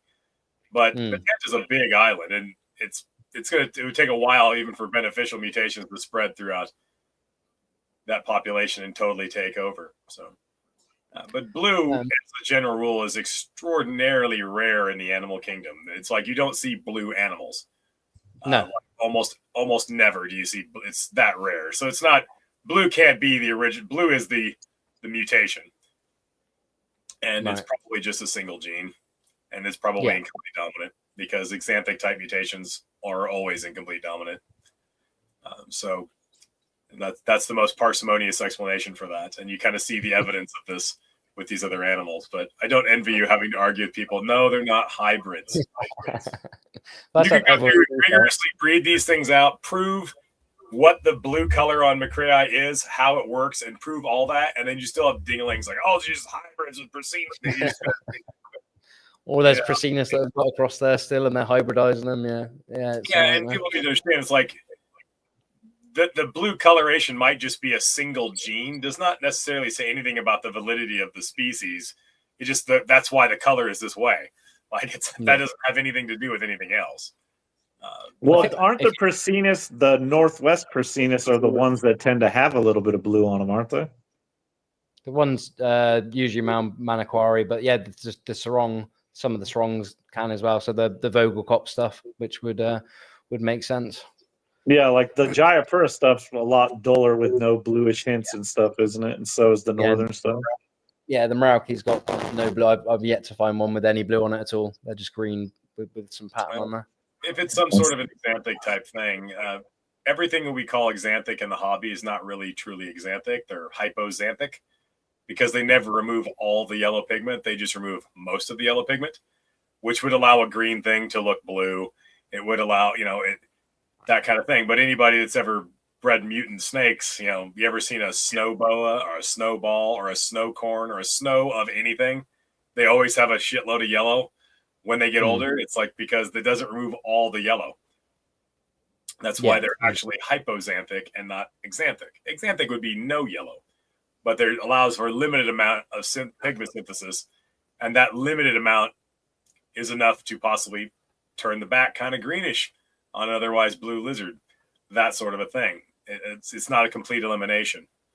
So they need to do some more DNA. I'm thinking off the top of my head that the Macraei clayed out closer with Bomai, which is strange, than Prasinus even. But that would be unexpected. But yeah, strange. We didn't like all that DNA stuff in the Monarch world. Like I was telling Scott the other day, we just split it. This is one of those things where I think classic sort of taxonomists kind of go awry, and people in the pet trade kind of know some things that they don't know, in the sense that traditionally throughout all this time, people like, oh, well, this lizard is on this island and it's black with yellow spots, and this lizard on this next door island is blue, and they're in different islands. They're obviously different species, and they would interpret that phenotypic difference and the fact they're on different islands as like some, indicative of some larger evolutionary change. But any of us in the pet trade know it's like, yeah, that could be one gene. You could have a single allele that completely changes the color and pattern and the paint job completely. The paint job on an animal, a lizard, a snake, or what have you, doesn't necessarily, no matter how different it looks, is not necessarily indicative of any deep evolutionary change at all. It could just be one allele. There's any number of color and pattern mutations we see in snakes and lizards that just one gene completely makes it look like a different animal, completely. So it could that these things happen in the wild too. So there's But to be clear, you're not arguing that McCrae and Bomi and Prasinus are the same species. Absolutely not. No, I'm a splitter. Okay. I would never say that. I just wanted to make sure everybody understood that wasn't your point. No. I just like what we're talking about is what is the mechanism that the causal mechanism of why they phenotypically look different in terms of color and and pattern. That you might be able to nail down, and it might not be that complicated. That doesn't have any implications for speciation or anything. They are or they are not, but it's not. But they obviously have different color and pattern. But this is just speaking to how what's the mechanism that caused them to have different color and pattern. How does that work? That's not a commentary on whether their species are valid or not.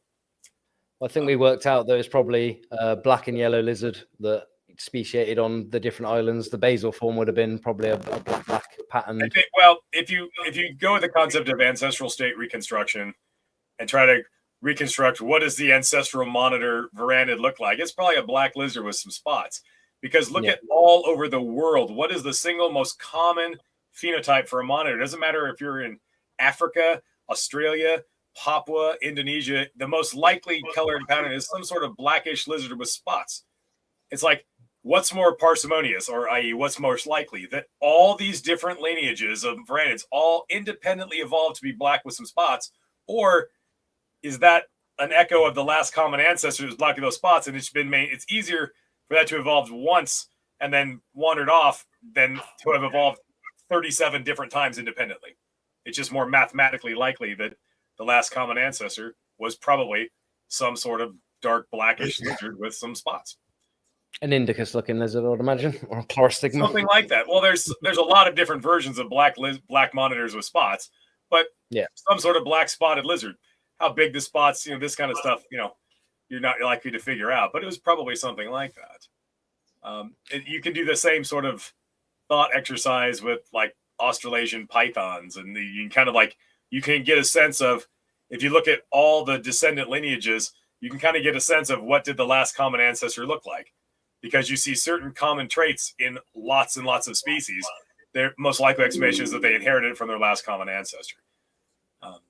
What's more likely that scrub pythons, which all Australian python genuses basically diverged about 25 million years ago, that the Cymalia and the Moralia, that all these things independently evolved prehensile tails separately from each other, or that the last common ancestor had a prehensile tail and they just maintained something they already had. That's much more likely than they all independently evolved that sort of structure. And in the space of snakes, what's the closest relative of all the Australasian pythons? Retics, which have a prehensile tail. Yeah. So it's probably, you can get an idea that the last common ancestor of all these pythons was probably some sort of, semi-arboreal, prehensile-tailed, 6-foot generalist, something kind of carpety like, and that's the most likely. It is easier to lose a thing than to gain a thing. Something like a prehensile tail or something. Well, you can kind of be very confident that the last common ancestor of all these varanids didn't have a prehensile tail, because look how rare prehensile tails are in varanids. It's just the one little group. That is something unique to that group, and not in all the other ones. If the last common ancestor had a prehensile tail, that's a pretty cool thing in your toolkit to have a prehensile tail. It's probably very difficult to evolve a prehensile tail, but it's much simpler to lose one if you had one. So it's probably, you can be relatively confident that is an artifact of that clade and not indicative of a common ancestry. But should green tree pythons be in Morelia while I go to the toilet? No, that's no. absurd. Chondropython. And you make Morelia paraphyletic. Just the carpets should be in Morelia. Just as the good Lord intended. The good Lord's up there worried about python taxonomy. What? The good Lord's up there worried about python taxonomy. Well, we're getting off track a little bit, but if nothing else, you and I are very good at getting off track, talking about these sort of esoteric things. But, the definition of a genus is a group of species that are more closely related to each other than they are to that any of them are to anything else. And the green pythons are all the textbook example of that. They're anatomically, phenotypically very similar to each other and very different from everything else. Like they're way closer to each other than they are to anything else. The carpets are all way closer to each other than they are to the green pythons. The blood pythons, the short-tailed pythons are way closer to each other than they are to anything else. These things, that's what a genus is. So to lump two very distinctly different groups into one genus makes that paraphyletic and kind of silly. There's still people that want all the green pythons to be one species and all the carpets to be one species. Well, that's equally ridiculous. We need some lizard taxonomy in our pythons because they seem to get it. The better question would have been should they all be Varanus? I guess I did think that just a minute ago. No, no, that is absolutely the most. This insults my intelligence. It makes my head hurt with the amount of stupidity that it's just it's madness. It's fucking madness. You're telling me that 8-foot venomous crocodile monitor is to be in the same genus as a savanna monitor in Africa? Are you kidding me? I mean, Varanus are this incredibly ancient group of animals. The amount of time and evolutionary time and distance between a savanna monitor and a croc monitor is just like defies your imagination. It's like they're that different, they diverge that far apart, and they're like, oh, same genus. It's ridiculous. It's ridiculous. We'd like keeping it simple. You probably have like a dozen genuses. I mean, we got all the subgenus. Don't worry about that. Just nobody's brave enough. Subgenuses. That's you know who cares about subgenuses? Only the monitor guys who write these papers. They're literally the only people in the world that ever use subgenera. Nobody. It's there. It's there. All the monitor people know that the dwarfs are Audatria. You know, Haptosaurus for your tree monitor. So even that's not. You're saying like, oh, you're just in this Audatria because you're small. Like that's you're small. Like small body size can evolve multiple times independently. Most people in the hobby think Angolan pythons are some sort of weird pebbly ball python, and they're not. They're dwarfed South African rock pythons is what they are, and their smaller size evolved completely independently of ball pythons being kind of small. There's nothing there that connects them other than being pythons. Angolans can get a lot bigger than a ball python. Like they're not. I've seen some freaking monsters that were. Yeah, they're more of a medium size, small to medium size. But I think Audatria is just down to the cylindrical tails is what class is Audatria. So that seems like a very, very flimsy basis for anything. Well, that's why Mitchellai, which obviously got a laterally compressed tail from being in the water, got kicked in and out of them quite a few times, I think, or at least once, from not being Audatria to now being Audatria. But anyway, that's probably a whole nother podcast on itself. We'll get back to the trip. So like everything else that we find, we obviously release it, and the tree monitors are no exception. So this is Nick releasing one of the blue tree monitors. They always do this weird thing. You think they'd shoot off straight away, but yeah, they do this slow walk up the tree almost as okay. I don't know. Well, I think they can't. They didn't realize the aliens were going to let them go. Yeah, that's it. Yeah, they always seem pretty shocked. It's like, oh, really? I can go? They probably just assumed, well, this is it. I'm getting eaten. No, so it's always lovely, obviously, to see him go back. And like I said, it's pretty special for you guys as well to find two in one day of such an iconic species. It's always like that, the elation that comes because you just about almost accepted defeat, and then at the last possible second, bags already packed, and like, hey, here's two of them. That's like. Yeah, it doesn't get much better.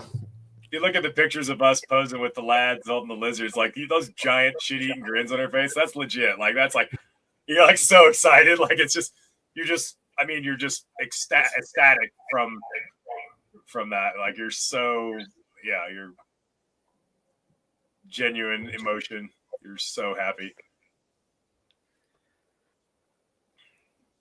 A very well behaved tree monitor. Which one was the one that tore your hand up? That one. Shortly after you did this. Yeah, that was a serious bite. Yeah, that caused me some problems later on after the trip, I think. Yeah, you were swelling up pretty good. Yeah. That was a proper a proper bite and chew, and what they say about them being venomous, I think, is probably true. When you've been whacked by a few of these different monitor species, it's not a normal bite. Just from just the actual bite wound itself was nothing. It cleared up in half a day, but what it done intramuscularly was pretty serious. So yeah, we did the Varanus macraei then. So then we must have been heading to Salawati to try and find the elusive green tree python and tick off a Prasinus. Yeah, no, Salawati is where we went to suffer. Yeah, that was running low on supplies and comfort. This is where you learn that like going to Papua is not for everybody. Like you're going to suffer. Like bring a chair. That's what I would recommend. Bring a chair. You need to accept a few things before you go on a trip like this. One is that you will never be well rested at any point. You will never be well fed at any point. You will always be at least partly dehydrated the entire time. You will always be damp every single minute of every day. You will be damp. And there will not be 1 square inch of your body that does not have some form of insect bite or rash the entire time. Like I don't know, man. They must have liked you more than me because the insects left me alone until the sand fleas on Salawati. I was good. We're on Salawati, and I'm just like sitting there at the camp on the tarp and by the mangrove swamp full of mosquitoes. I'm just watching mosquitoes bite me, and I don't even have the heart to try to shoo them off because why bother? There's like 27 other ones on me at that same time. Like you're just like, yeah, just whatever, have at, dudes. I'm like, it was just pointless to even try to get rid of them. There were so many. That was rough. So that was pretty much where we were camping in Salawati. It was just a river, basically, a mouth of a river with a little bit of a beach that wasn't too... A rubble beach. It wasn't sand. Yeah, I think I've got a picture. Hermit crab beach. That's the thing on this trip I did not understand. I didn't realize like that 70% of all the insects you'll see are crabs. They're not even bugs. They're crabs. That you'll be a mile inland from the ocean and halfway up a tree is a crab. The crabs are just, there's so many crabs everywhere. Like if you're a monitor that can eat a crab, you probably do really, really well because there's so many crabs. Oh, that's so widespread. I didn't know these crabs were so good at climbing up trees and stuff. Yeah. So yeah, that was pretty much our lounge, if you want to call it that. I don't know if you call it that in the States. Our living area. So it's pretty rubble beach with that river was tidal that we're next to as well. So at a certain point, you sort of got encapsulated by the ocean. Yeah. At the peak of the high tide, you couldn't actually get to where we camped because it was without getting wet because it had come in almost to the edge of everything. So they set up a tarp, which I think they thought was a pretty stupid idea after the first night. I think they went onto that rubble because they were getting mullered by either sandfly or mosquitoes, but it's pretty comfortable in the day. And then we got joined by some Lamprolepis Smorgadina there, which, like you were saying earlier, Nick, these were different again to the ones that were on Waigeo. Yeah. Every island has their own little slightly different version. On the way there, we thought if we all do well breeding reptiles, we'll be able to invest one day on a joint boat and have our herping yacht. I think that was nice. Yacht, I think has a lot of potential. The herp yacht. I think we should make that happen. Like all the fun without all the bug bites and stuff. That's the kind of yacht that costs like $100,000 a day to operate. Yeah. As a crew of 30 people just to keep it moving. Yeah, the helicopter and the whole 9 yards. Amazing to see that. When we're on a local little longboat going through, this was in between Batanta and obviously Salawati. But, it's becoming quite a hit place for people to go. And you see more and more of these yachts and stuff, which must be, luxury. I bet they're not living on bones and rice. Not rice and fish bones. They should have just shared their Starlink with us, and then we'd have been all right. Right. Well, that was pretty good. My hotspot throughout the whole thing I couldn't believe how much internet we had. I was shocked. I mean, there were definitely times where you weren't getting any sort of signal, but I was a little surprised that, because I had told everybody, look, there's going to be a point where I'm going to be off the grid for probably a week. I'm probably not dead. I'm probably still alive, but do not expect to hear, if you just stop hearing from me for like a week, don't freak out until this day, basically. And then like almost the whole time I was able to get, in some capacity, you actually weren't that out of communication, which was weird. Yeah, it was kind of weird to be like, we have no running water, no hot water, no potable water, but we have internet access on our advanced cell phones. Like, this just doesn't make sense. Yeah, now I was able to send pictures back home, like, even though you're literally. I think you, Ryan, were getting tapped up the whole time of have you found a chondro yet? Have you found a chondro yet? I think you and Nick. Oh, yeah. Which was funny. So we went to Salawati because I heard from the locals before that they'd found obviously quite a few there, and they had a pretty good spot in some cocoa plantation, so like chocolate tree plantation, and we hadn't had a chance to look at this spot before at night when me and Brian went there. It looked pretty good. Even when we went out at night, and the amount of food there was just insane.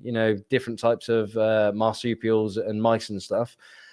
But it was pretty brutal. I don't think we found anything any night we were there, did we? No, we found those. Take a notice in a tree on the way out. Yeah. The was the only thing really in Salawati, apart from the Varanus, when we were leaving, actually. So how many days we did 2 nights there, did we, in Salawati? Yeah, we did 2 nights there. We found there, tons of crabs, quite a few couscous, and a lot of rodents, a lot of mammal action. That I think when you say we're in a cacao plantation, people think of like orderly rows of cacao trees. Yeah. No, it's like you're in some just mostly untouched rainforest, and then selectively just drop some trees interspersed into the native vegetation. There's like every like 5th tree was one interspersed. So it wasn't. If you didn't notice the cacao pods, you wouldn't even realize you were in any kind of a agricultural thing at all. And there was so much, this hyper abundance of food for pythons and things. Like, where are they? This is perfect. Yeah, that's when we went on that. We got off quite a ways out on that river the last night, and when we got the Ika. Yeah. So someone peer pressured me into taking this bloody Ikahika, or stole his thunder, as Ryan likes to say. Oh man, I was ready for it, and you had to just jump and get in front of me. So that was how we found it. Me and Udi had seen it a bit further upstream, so I just let it sort of meander down to you guys, and then Ryan said, "We're going to tail it or what?" So I thought, okay, I better tail it. I think the fact that it was literally in the river probably cooled it down a little bit. It probably helped. It was very, very well behaved considering some of the other ones that have been a lot more jumpy. These are a real beautiful snake when you actually start to look at them, the different colors and stuff, and it reminded me most of like a king brown snake almost, the build of them and stuff, and how they handle. And yeah, it was actually, other than just knowing what its potential, damage it could do to you was a very placid snake. Yeah. Really I don't think it was aggressive at any point. It sort of turned around. I don't think it struck at any point, actually. It was just a bit wriggly and didn't want to sort of pose for any photos or anything. We managed to get a bit of footage. Yeah. It's you definitely get your heart racing. It's like, you're like, ooh, we're playing for keeps now. Okay. Yeah, the potential of getting bit there is death, pretty much. I mean, I don't usually handle them. It was a pretty good situation. There was a few of us there. Managed to get a stick pretty quickly off the lads. That was funny seeing them again. The amount, but before, if that had been 3 years before, they would have not been seen. They would have been back at camp. So now see the interest, even with the Ikahika. Yeah, they seem real interested. They didn't get super close, but they got close up to see it. But they weren't gonna grab it. But yeah, they got squirrely every time it moved. Yeah, this is the video I got of it, and then it quickly shut off, so I had to obviously grab it again. But amazing snake. I wouldn't mind actually keeping some of these, but again, at the farm, it would just be a nightmare, especially if I go away a lot. Do you know what I mean? Just I'd feel so guilty if one of the lads got bitten. I don't think you'd even get well treated, even in Jakarta, if you get whacked by that. I bet they haven't got anti-venom on hand for Ikehika there. So yeah, we went on a bit of a mission that night, from what I remember. Our guide from Salawati isn't the most trained. We'd only been on one trip previous. Sometimes he just feels like he wants to take you on a hike, which, like I said, is pretty popular throughout Papua. They just sort of try and take you. So he's going pretty fast, and then sort of got lost a bit, I think. And then I think we just headed back after we found the Ikehika, from what I remember. Yeah.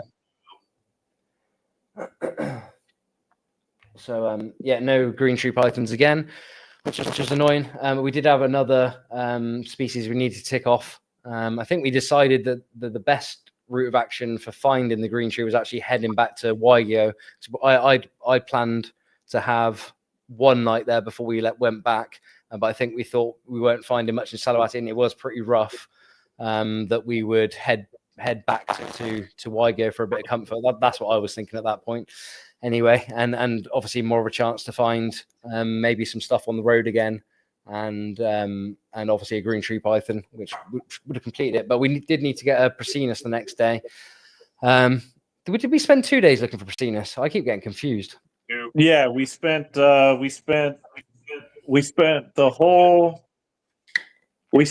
whole day looking for Prasinus. And then we were going to spend the next day, but then we kind of conferenced and we're like, we should go back to Waigeo. Yeah. And so we were like, okay, well, tomorrow is our last. We'll hit that village on the way back and go look for Prasinus again. And it literally came down to the last. We lucked out on Prasinus on the first day, I guess it was, that we must have looked in the day and didn't find anything apart from our favorite. Yeah, the crown pigeon was the big find of the day. Oh, yeah. We got stuck in the torrential downpour in the rain for like an hour, just the most intense rain. Huddling against a tree and making a shelter out of the leaves, and I've got with the leeches and stuff. How's it going? Yeah, we were running out of time there. The ants were taking over. The leeches were coming out. We had stayed too long in our spot. That was by the tree. So yeah, there was a torrential downpour. There you go. That's a good picture of it. So me and Ryan were by this tree. I felt some crawling on me. We've been there for, I don't know, 10, 15 minutes. It was Ryan. I was smoking you out, trying to keep the mosquitoes away, obviously. And yeah, that's why. That was the purpose. Of course. And then I felt some crawling on me, and then we both sort of got a few. They were really small leeches, but I don't want to get leeched by anything of any size. So yeah, that was pretty uncomfortable. And well, those leeches did us a favor, because we got up there was like a whole ant nest taking over our backpacks. Yeah, you're right. But that was a pretty nasty downpour, and we just given up at that point. We were actually waiting there, weren't we, to try and walk back to the village, which is quite a while away from where we were, just to get back.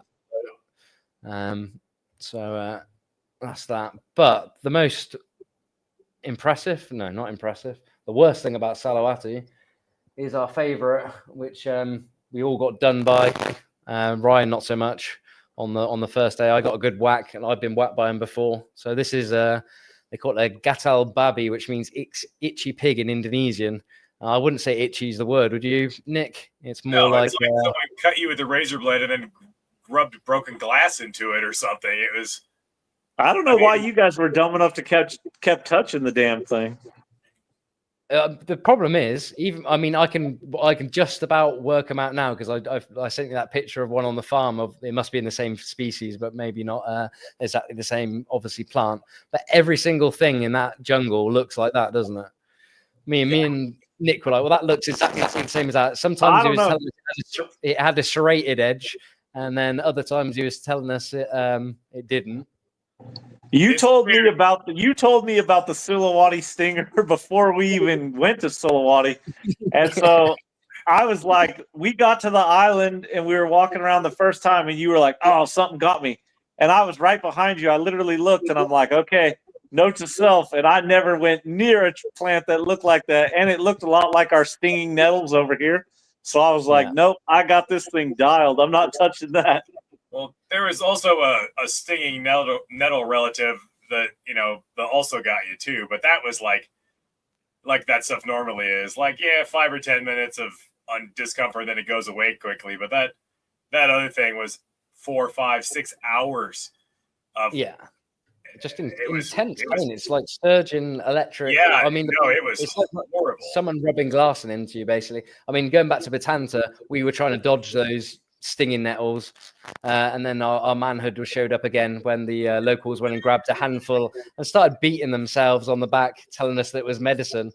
So we couldn't really complain about that one at that point. But when we got his entire body was nothing but welts, and from the neck down, his entire chest and torso was just every square inch of him was covered in welts from that plant, from doing it on purpose. And he's just laughing at us. Yeah, we thought that was a bad one. But yeah, as soon as I got stung again, I was like, oh, no, I remember this because I've been hit by him a few times before. And like I said, it's like someone rubbing glass into you for a good 6 hours. And it doesn't seem to taper off at all. It's pretty intense. So, awful. Only Ryan needs to take that experience. Maybe we'll beat you up with some next time, Ryan, so you don't miss out. Yeah, it's not something you can describe. You just need to experience it, I think. No, I'm that's part of the trip. I'm not gonna complain. I didn't get to get the full experience. Well, you were the one of us that you got the crazy rash on your legs. It looked like you had smallpox, so you had that. Well, I was just from those damn the last day on Salawati when those. I finally was like, to hell with it. I'm gonna lay on this rubble, freaking, and I just got eaten up by those sand flies on my feet. Oh, there you go, from Scott. I don't think there's any antivenom anyway, which I didn't know. I thought there was a polyvalent for him. So even if you get whacked, you're in. There's nothing you can do. I really thought they were doing some work on that, Scott. I thought Mark O'Shea started milking him for some reason. Maybe I'm wrong. So again, we got sent. I mean, the hunters, when they really want to find something, and they did again for the Prasinus, they tend to go off on their own. They definitely want to get away from us, making all the noise and smashing around, but they don't even stay together themselves. If you actually watch what they do, they'll split off and then they might call to each other. So that's obviously the way to do it. Definitely not have a trail of 10 people, 3 boule behind them, making loads of noise. So I think we'd given up again on that day. Well, it started torrential downpour again. We had another big rainfall, so we went back to our little shack that was sort of halfway between us, the forest and the boat back in the village. And then we waited for the guys for a long time, didn't we? A good few hours.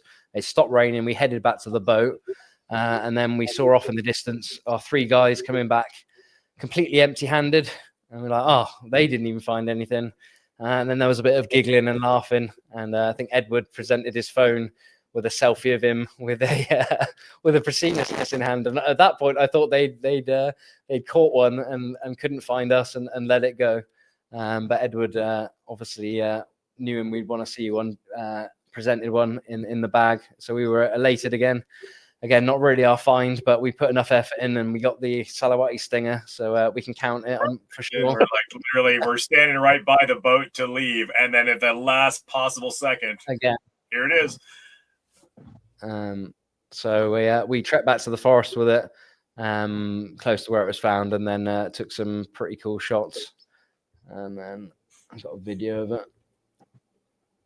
A really nice, really small Prasinus on the previous trip. I'd never found any that small, and quite nice patterning on it as well, which seems pretty typical from the Salawati ones that look a bit more like a Merauke type. So that was that one ticked off, and then we literally had green tree pythons left, apart from the Papuan python, I think, of our targets, wasn't it? Yeah, at this point, virtually we found every Varanid, like all of them. Yeah, that's why I'd be every monitor, both boas, and 2 of the 4 pythons. Yeah, I think the only 2 monitors we didn't get the greatest up close of Bomai, and Jobiensis we saw, but didn't get hands on it. Yeah, I don't know if I got a video of the Jobiensis. We saw the one Jobiensis, or the Joe Biden lizard, going up the tree in on Batanta.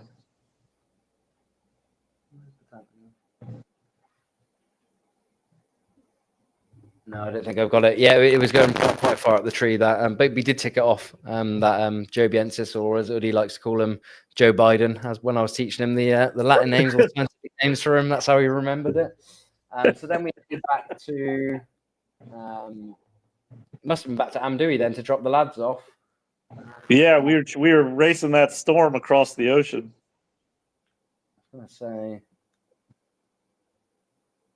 I might have a video of it, the storm. I think that was on the way.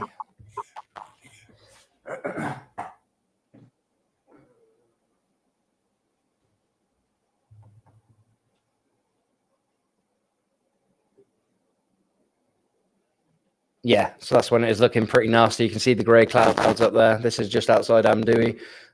We were sort of toing and froing whether we'd be quick enough to outpace that storm. And I think the sensible thing was we definitely weren't. I've been out in some pretty rough seas when it's been like that, basically. And that was just at the start of it. So I think we just chilled out in Amdui with the lads, didn't we, for a bit? Yeah, like an hour or so, and then we decided that it was raining, but the seas were calm enough that we ended up making the trek. And I got to watch YouTube cry like little bitches going across the ocean that time. So that's in Amdui, and that's the torrential downpour. That's our boat, our trusty steed, right? What were you saying about being a bitch then, Ryan? You and Mutton were like crying the whole way back, getting all wet, and I probably couldn't smoke. What was wrong with me? Nick with his little condom on that he had and filling up with water. That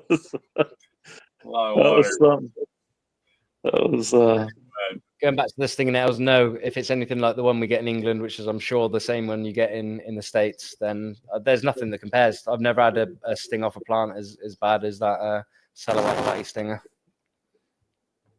Yeah, that was don't want to do that again. No. So got back to Wygo and we thought we'd hedge our bets on doing some road cruising and looking for green trees. I mean, was that the first night or the next night? Again, I'm getting confused. We had two. That was the first night back in Wygo. We went back to the village. We got the car and we were going to go herping up that. We did a couple loops, or we did one or two trips with the car looking for Papuans and white lips, and chondros off the side. And then we had him drop us off and we walked up that hill to go look for chondros. And so we went up there for a while and came back and then went back to the village. And we didn't find anything that night. Yeah, because Odie was worried we didn't have permission to be up there, and so we did find a big boiga on the road. Oh, boiga regular, in the village. Yeah. That's about it. It's frustrating walking up that hill because you're looking like this is perfect habitat, perfect sized trees, perfect everything. Is like where are the snakes? This is the most perfect place I've ever seen to look for them, and they're just not out. Yeah. The reality is we probably walked by fucking 100 chondros. It just Oh yeah. Well, I guess we'll get during the day we walked by them. During the night we walked by them. It just is what it is. In one case, the next night we definitely walked right by. Well, Chris walked right by one. So let's set that up. In the day, basically, this would have been the last day we had for any herping before the long journey back. So I decided we weren't going to do any herping in the day. We were going to relax in the day at the homestay, and then I made the promise to Ryan that I will not go to sleep until we either need to get a boat or we find a chondro. Basically, that's what I told you, because the guy was like, we find them at 4 o'clock in the morning, and I just told you, I'm like, dude, I'll stay out all night. I don't care. I don't need to sleep. Drag me kicking and screaming to the ferry tomorrow. I'll put in the whole damn night if I have to. That's last night. That's it. Sleep on the plane. So the last night, that was it. Yeah. So my plan was, I'd never gone as far up as I ended up going. So we started off pretty slow. And then I thought, if I'm in here for the whole duration, probably until 5 o'clock the next morning, when these guys keep saying they've seen them. So that's quite interesting. The birders that go looking for the bird of paradise often see green tree pythons. It was quite interesting. We'd obviously left for Salawati, and then a few of the different areas where we've been looking for green tree pythons had actually started turning them up like 2 days before, or we got back, basically, is what they kept telling us. So where the homestay we were staying at has a bird of paradise spot, and they'd found one at 5 o'clock in the morning. And then I think we went to the spot where obviously we were herping for that night, and they're like, yeah, we'd seen one yesterday or two yesterday at 5 o'clock in the morning. So I really had it in my head that we'd been going out too early. And we needed to, they weren't going to be an ambush, and we needed to stay out longer and hopefully catch them on the way up rather than on the way down. The one I'd see, I was just going really slow because I figured I'm going to look for them more up in the trees coming down, and I was just going to go really slow, and you were doing the opposite. I'm going to go really fast and as far as I can, and then work my way back. So we were just kind of doing the same general. We're going to be out here all night. We're just going to do it in two different ways. Yeah, I was interested to get up. I know Brian had gone and looked for birds of paradise up there, and he told me that it had flattened out, but I'd given up every time before. It was a hell of a trek. I think you said on another podcast that I was half an hour from you. I cannot have been. I was way more than half an hour from where you guys were. But anyway, I trekked off with the local guide to try and find this flat area because I thought that sounded pretty good from what Brian was telling me, and it was a good way up. I got to the top. And we couldn't even hear you anymore. I managed to find what I thought was going to be the catch of the night, which was a Lophiusaurus Dilophosaurus, which is a very cool lizard. And I'm surprised we hadn't turned any up. Obviously, I was sat next to this because they don't really move. So once you find them, you can just sit there. And I thought you'd eventually catch up with me. Little did I know, obviously, something had happened further down the trail. It just shows you how the random luck. What happened is, like, Ryan was I was actually weirdly ahead of everybody. Ryan was a fair bit further down, and Udi was off to the side near the rock wall. And I just sat on like a buttress root and to rest because we're tired and wait for Ryan and everybody to kind of regroup because we hadn't seen Hyde or you in a while. And kind of come up with a plan. I'm sitting on this route, and when Ryan and Udi get there, where I'd been sitting, Udi just looks like and just it's literally like 10 feet away from where I sat my ass on this route. It was just sitting there, all stretched out in front of everybody. I didn't even notice.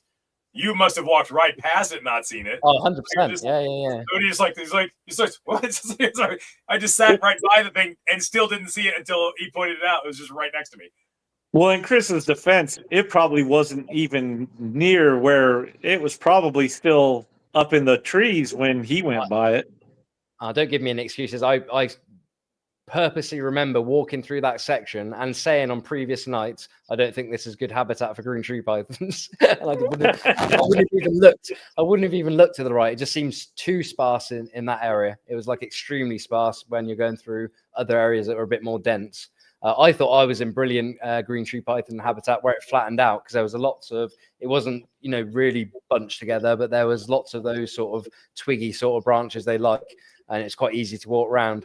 That was the rub. When we found it, we took a million photographs and we were sitting there, I don't know, maybe an hour. And we're like, the reason why we can't find you is because we thought, God, he must have found one and he's waiting for us. Which unfortunately I hadn't. I found that Dilophosaurus, which I literally thought at this point, this could be the find of the night, and I didn't want to move it. So in the greatest bit of friendship, whatever you want to call it, herping etiquette, I would call it, you guys left that snake completely alone to come and find me. And like I said, it was not half an hour away. I must have been a good hour and a bit up the hill from where you guys were. So you managed to run up to me. I'd seen Ryan was very, very excited. I tried to show him my poor Dilophosaurus, which he couldn't care less about. I know that's what sucks. That was really cool. I regret not actually giving that more of its due. But I was so Twitter pated because I hadn't touched that goddamn chondro yet. We each probably took 100 in situ shots without messing with it, and then left the tongs in the path so you'd know exactly where, and then just it didn't seem to want to move. Like it was pretty motionless. Where I hope it's still there, and just all that stuff. The only thing Ryan cares less about than a green tree python is Lophiosaurus dilophus, it seems. No, looking back on it, I actually regret. Like I was like, that is a really cool lizard. I would have liked to have actually taken some proper photographs and messed with it, but I was so freaking jacked up after that chondro that I couldn't. I was delirious. I couldn't think straight. As soon as you said I found it, I knew it would be there. I wasn't stressed at all. I was like, and you were getting pretty panicked, like trying to get back. And then we actually ended up taking us longer because there was like when you walk back down, there seemed to be like 3 different trails. When every time we'd be going up and down this bit, we would stuck to one trail. But for some reason, as soon as you needed to get back to where you wanted to go, there seemed to be 3 different trails, and you were getting more and more wound up. I was chilled. I knew the chondros are pretty sedentary once they're in ambush position, and even if it had gone back up, if we knew the area, then there was no way we weren't finding it again. Well, listen, the hardest thing I ever did was walk away from that damn chondro. So I wasn't taking it very well. No, pretty confident it would still be there since we didn't really mess with it. If we'd picked it up for wanker shots or something, it'd probably take off. But the only thing I was worried about is like even my captives, if they're out moving around at night and I go shine them with a flashlight and look at them, a lot of the times the second that flashlight hits them, they'll just go right back up to where they want to sit and they'll just curl back up. And I thought, man, we gave this thing like 5 million camera flashes, all of our flashlights, our headlamps. Had conversations, took video. I just figured, what's to stop it from turning around and just going right up that tree and being gone by the time we get back? We were like, all right, if it's gone when we get back, we took 200 pictures of this. I wasn't, like I said to Ryan on the way back, I wasn't even that bothered. I was like, at least you found them. That's all I cared about. I was like, if it's gone or whatever, there's no odds to me. I found them in the past. I was super stoked that we'd found one, and it wasn't 5 o'clock in the morning. I think you guys have found it around 9, 10 o'clock. Yeah, it was 9:45 or 9:48, something like that. Yeah, so that's literally it in situ, I believe. I think that's one of your shots when you first found it, just on a bit of twitch there.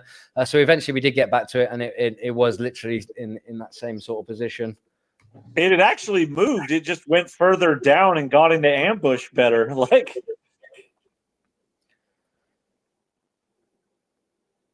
that's a nice bit of video of it.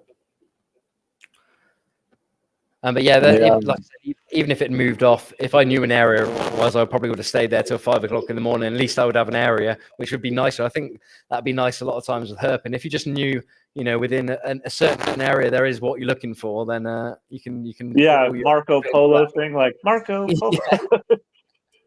Yeah, that's the thing. And the amount we must have walked past, like you said, if it had just been on the other side of the branch or anything like that, and I definitely walked past that one. The nice thing is, like, after all that, like, just my angry face, but you finally find the thing you spent so many countless hours searching for, and it's actually it's big, it's beautiful, it's perfect. It's like, it's just an exceptional example of that thing. It's not all beat to shit or anything. It's like it is. Look at Ryan's face. Look at his face. I couldn't care less about the thunder. He's like, look at how excited look at his face. Look at how excited he is. Like, that's genuinely like, oh my God, he's higher than a kite, just like on endorphins. Just it's like that's what it's all about. I mean, a lot of it was actually relief. Was like, oh my God, I was just like, oh, the sense of relief was probably even greater than the joy at some point. It was just like, jeez. So you noted, I think you said it on the All in the Trees Tuesdays, but maybe just repeat what you said about this, Ryan, with the cloacal spurs. Yeah, I noticed. Well, at first I thought it was a female. It was so big, and then when we actually handled it, I was like, "Wow, it's a male." And the spurs were much smaller and thicker than like a lot of the captive ones get these really elongated spurs that appear to be like just stuck sheds, that build up over a long time. And then at some point it had a broken back, or it had gone through some trauma, whether it hatched like that or got hurt. Monitor lizard. It didn't seem to have any scars around the wound. No. So, but it just, it was a cool specimen too, because it was big. It was, it was probably, I guess it was at least 560 grams. Probably like about an 800-gram captive and a big male at no less. I was like, wow, bigger than I was expecting to find. I didn't show the same sort of etiquette. I quickly stopped it from being in situ and posed it to get a few photos. We took a lot of it because it was just motionless and setting up an ambush pose. So it was. I mean, that is the one good thing that green trees have got going for them. That's their only resounding feature for me these days, is they will sit and pose for a nice photo. Well, the cool thing is that it was on that hill, and so I got that shot where you're kind of like where they showed Nick earlier, where you're kind of sitting. It was literally only about 18 inches, 24 inches off the ground, but the way the hillside was, you could sit in a manner in which it made it look like it was right over your head, even though it was, it was actually pretty close to the ground. But the way the hill came sloping down so much, we kind of got a pretty, I don't know, I like probably my favorite reptile wanker shot of myself sitting underneath a chondro. So it doesn't get any better. That was pretty cool.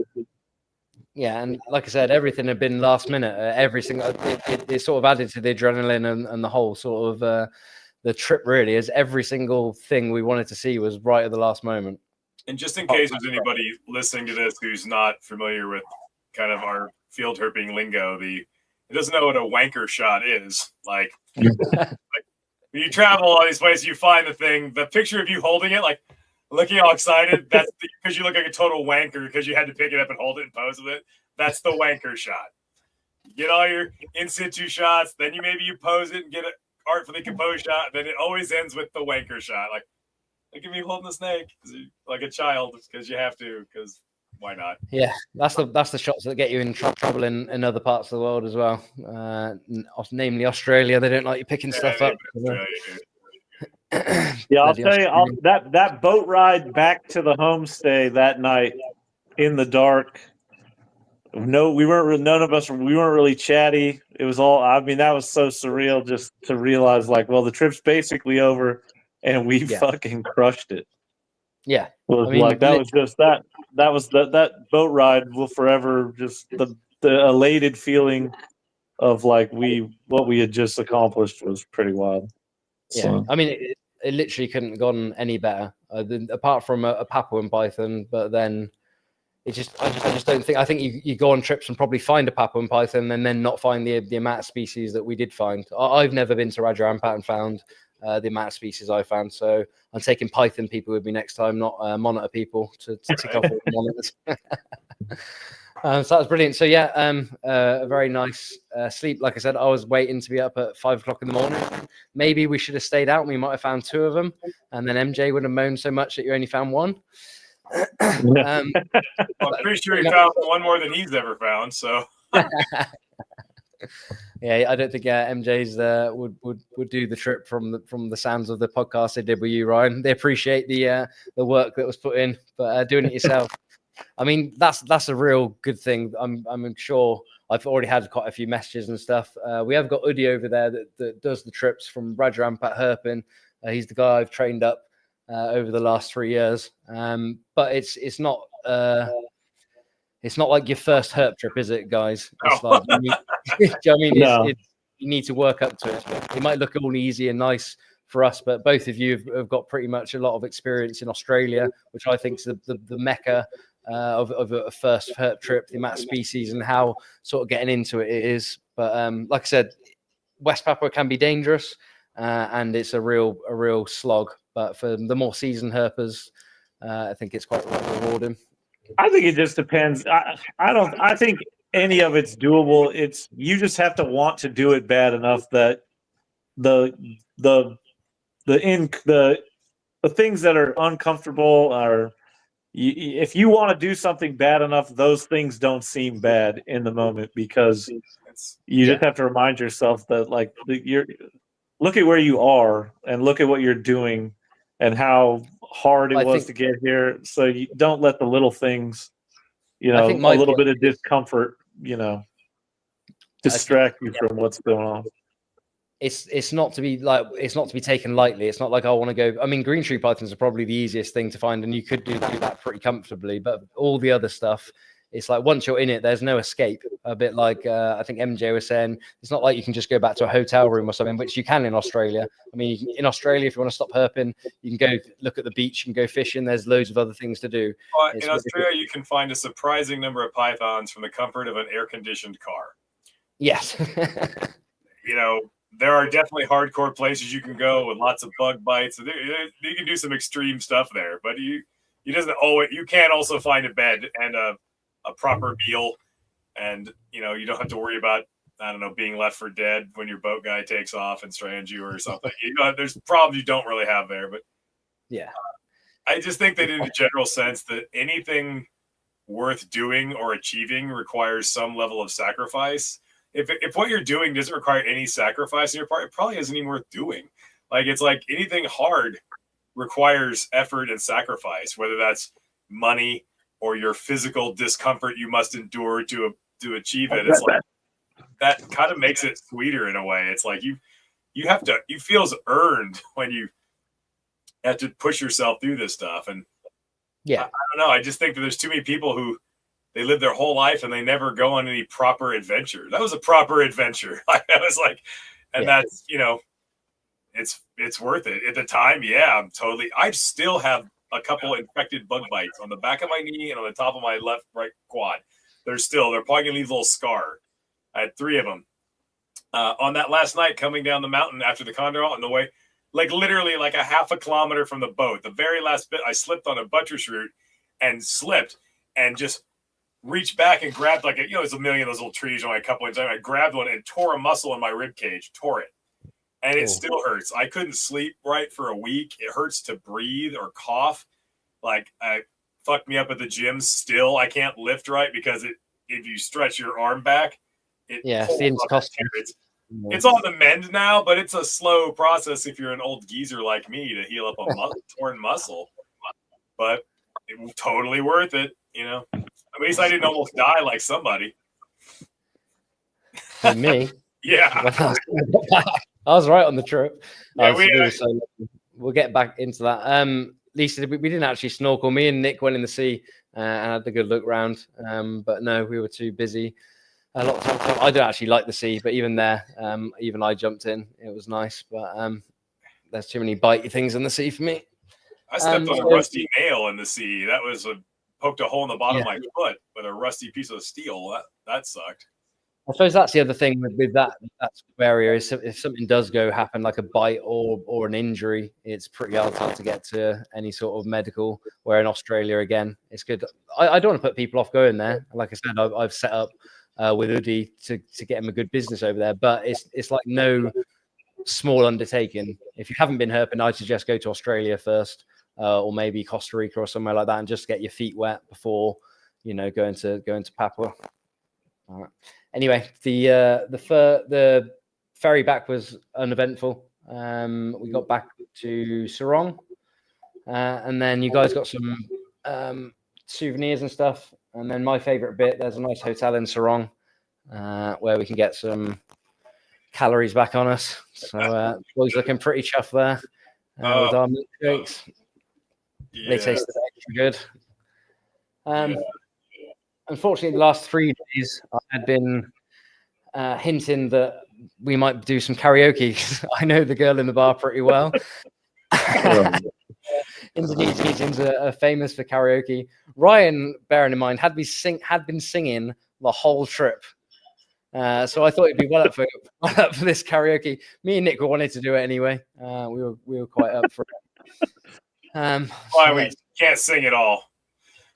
We better get some volume for this. Oh no! Turn it off. Turn it off. Keep in mind, this is after a couple of large Indonesian beers. Yeah, I was going to say this is me and Nick had a bit of an excuse.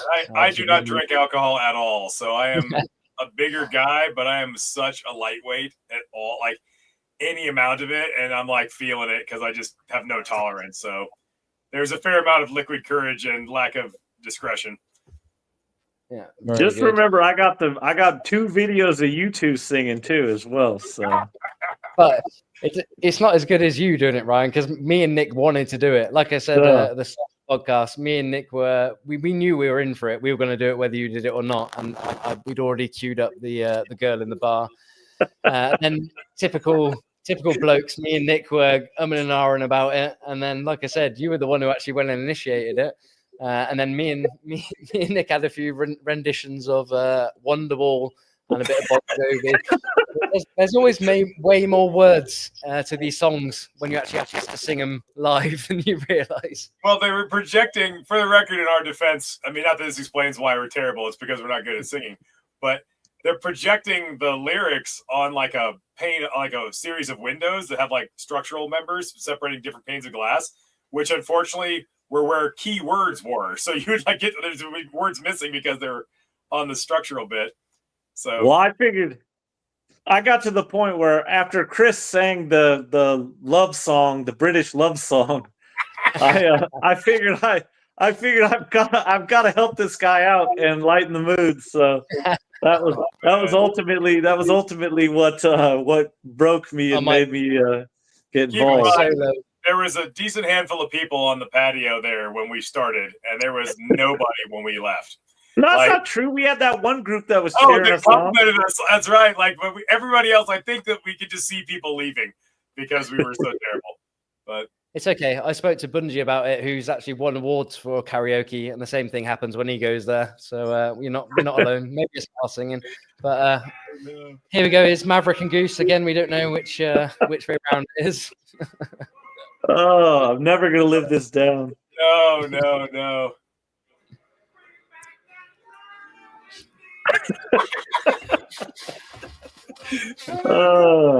Oh my God! So I thought there was like a code. I thought there was like what happened in Raja Ampat stayed in Raja Ampat. Yeah, this is for our only Papuan subscribers. Yeah, this is for our only Papuans page. I don't know what the boule section of only Papuans. The bit you didn't admit to, Ryan, is that it wasn't just that song you sung. I've got many other videos that I haven't released. Yeah, good. You two got on a bit of a. There was Piano Man. One a bit like my British love song. Ones that I didn't have a clue what was going on. Some old Billy Joel tunes. But no, I think that was a perfect way to round it off. Good bit of camaraderie there. So, what's the biggest bit that you learned from the whole trip? Maybe we'll end it like that. Whether it comes to captivity, I know I hate this question because I think the captive side of it is so different to the wild. But is there anything you gleaned that you can use in captivity? For me, not really. I mean, maybe overall some cooler temperatures, maybe wider temperature swings, but I don't know that will translate into better success. It might, if your goal was like long-term survival, like keeping a snake for 30 years or something like that, then different things like that could help. But the captive side, it didn't really change much for me. Yeah. Our expectations of what we're trying to do is different. If you, like I said, if your goal is just to keep this thing alive for a very long time, once you start breeding things, I mean, they're ultimately going to produce more eggs or whatever than they ever would in the wild typically. And so I think there's this, and it's really prominent now, there's a sort of fallacy that people allow themselves to believe that if I set up what looks like a natural enclosure and I throw some springtails and isopods in it, that I have somehow recreated their environment. It's like, no, you haven't. No. It's like, it's not, you cannot replicate their environment in a box. I don't care how big the box is or how hard you try. You just can't do it. It's like you can, there's important parameters and things you can take from the wild that you try to implement, but you really can't recreate that. Not in a box. Too many variables. You can't really do that in a box. So it's just finding what things are important enough to to get you to where you need to be. But yeah, it's I think the most important thing I learned is that apparently if you go to very, very, very, very remote villages in Papua, the locals would turn out to have their picture taken with the giant albino Ryan. And that there's that picture. Like I'm not kidding. Like pale skinned people are so rare. The whole village, everybody comes out on their front porch and looks and stares. And these two girls come out and want to have their picture taken. They're posing with Ryan because he's the giant albino guy. Like they never get, just purely because of his whiteness.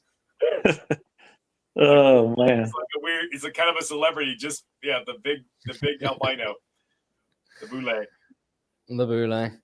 I laughed so hard when they came out wanted their picture taken with Ryan specifically. So funny. Oh man. So, would you go back to Papua thinking of future trips and stuff? Did it open up your eyes to maybe it not being so scary and stuff, or you got your heart Ryan set? and I've talked about so. I talked to Yeah, Ryan, yeah. No, I'm already on my way back. In my head, I'm already on my way back. Yeah, I talked to Ryan like 4 or 5 times a week for like an hour at a pop while we're just cleaning cages or driving to FedEx. And all we've talked about is where are we going next? That's every conversation centers around, do you do the Halmahera, Morotai, Ternate, Bachan thing? Do you do Mosul? Do you do the Bismarck, Quarai, sort of Siderwasi Bay sort of thing, because there's a good reason to go there. Where it's not a matter of do you go again, it's where do you go exactly. Too many places. Yeah, it becomes because a we bit did it once and we didn't die, so we get it. Okay, well we didn't die, so we're doing this again. Well, I think we spent half the trip talking about other trips, which is what you do on the, Yeah. Because you think this is so freaking cool. Now like you start thinking like I really want to go to Aru. I really want to go to Biok. I really want to see all the chondros. And you sort of crack it, and you realize, okay, this is how this works, and you kind of have some idea what to expect. Like, all right, well now what's next? Yeah. Excellent. Anything else you wanted to add before we wrap it out? No, I honestly would just like to thank you and thank the guys that facilitated us doing it, because without them, obviously the trip would be a lot different. And this was the reality. Is like if it wasn't for you and the contacts you made and the people you already kind of established, this trip would not have been possible. Like this only worked because I've known you for a long time and you've got the experience and know the local people. That's the only way this would never have worked any other way. And so, yeah, definitely a big shout out and a thanks for making all the magic happen. I would also add I would encourage other people to, if you are kind of hardcore and you think that, and you're willing to suck it up and be uncomfortable, and but you want to be in a place like this that's so magical and unspoiled, and so, I mean, it's a thing. Like it is worth the sacrifice. I would encourage people to look into it. Just have realistic expectations that you're going to be profoundly uncomfortable mostly. You'll probably I didn't think it was as bad as you did, but maybe I wanted to be there worse. That's because you didn't get stung by one of the satellite stingers. I was smart enough to avoid it, I guess. I got the stinger twice, though the first time was just like I just brushed a glancing blow, and then I got the full brunt of it the next day. And it was, I'm just saying, like, this is all part of I wouldn't trade that. I wouldn't trade that for anything. Like, I survived. It doesn't hurt now. And now I got the awesome story of tangling with the Salawati stinger. So it's like, it's like the sacrifice and the hardship just adds to it, to the adventure aspect of it. And anybody that listens to this, like, go and do it. Just go and do it. Plan it. Be realistic in your expectations. But if you're a herper and you're fascinated by the wildlife of this part of the world, like, there is nothing like actually being out there in that place, feeling that heat, that humidity, and and really having that experience. It's totally worth everything it takes to do it. And I think you only get to be alive once, man. You go out and have how sad would it be to never have any awesome adventures in your whole life? It's like, get out there and do it. Just go. It is possible to do. I got a question for you though, Chris. Do you ever find yourself singing to yourself, "Take me to the river" when you're doing work around the farm? All the time, mate. All the time with all the dropped in lyrics and everything. Yeah, yeah. There was with the various themes. Yeah, that's the best thing about the trips, and I want to thank both of you for coming and obviously taking me along with you. Like I said, I have put a lot of work into getting that done, but it's nice to be able to share it with you guys, and it couldn't have been a better trip. The camaraderie and the banter we had between us was fantastic, and it didn't feel like work to me. So a big thank you to you both as well. Yeah, no, who you go with matters, because you can have a bad trip with the wrong people. Yeah, definitely. You got to go with like-minded individuals, I think, who are, otherwise, because you spend half the time in the confines of that tiny little tarp section of that boat. You're spending hours in that boat, like with these people. You're not getting along with those people. You are basically like, you're in somebody else's back pocket. You're so crammed in there for so long. Like, you can't not be touching other people because there's just not enough physical space to exist in. Like, you got to get along with people you're going with. So choose wisely in that regard. And definitely. Yeah, that's like probably I said, one of the most difficult aspects of trips like this, is trying to find people who can go, who want to go, willing to go, and people that are, that you would want to go with, because it can go badly quickly if you're not, if it's a bad mix of personalities. Yeah, it's on the first trips, the bit that when I didn't speak any Indonesian, that can be quite frustrating when you're tired as well, when you can't get your point across and there's that language barrier. So there's a good intermediate with obviously Udi, and I speak a bit of Indonesian as well. So that's that helps things. I remember getting really frustrated of, why is this happening?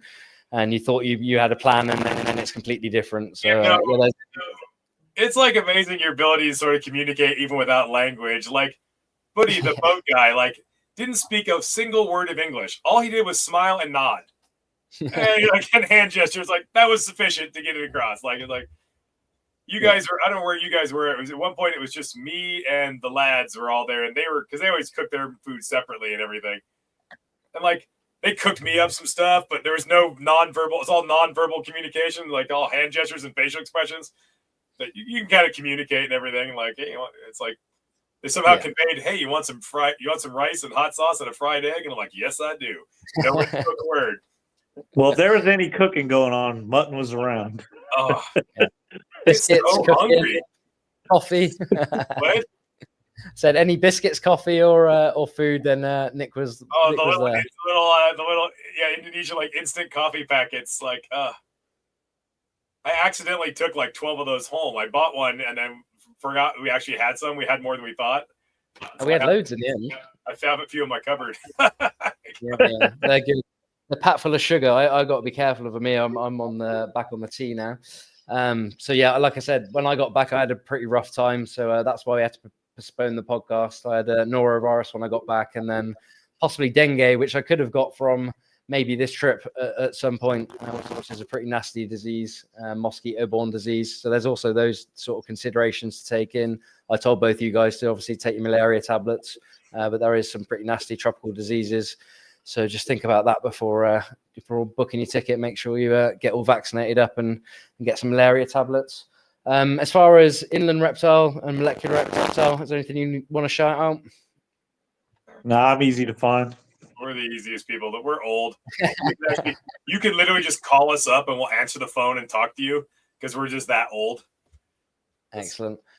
Right, well, I'm going to wrap it up there, guys. I'll see you after the show anyway. But thank you, everyone, for listening. I'm back in again on next Saturday, trying to catch up and get back to the regular schedule with John and Dragner from Sim Container. But yeah, thank you for everyone for tuning in, and we'll end it there.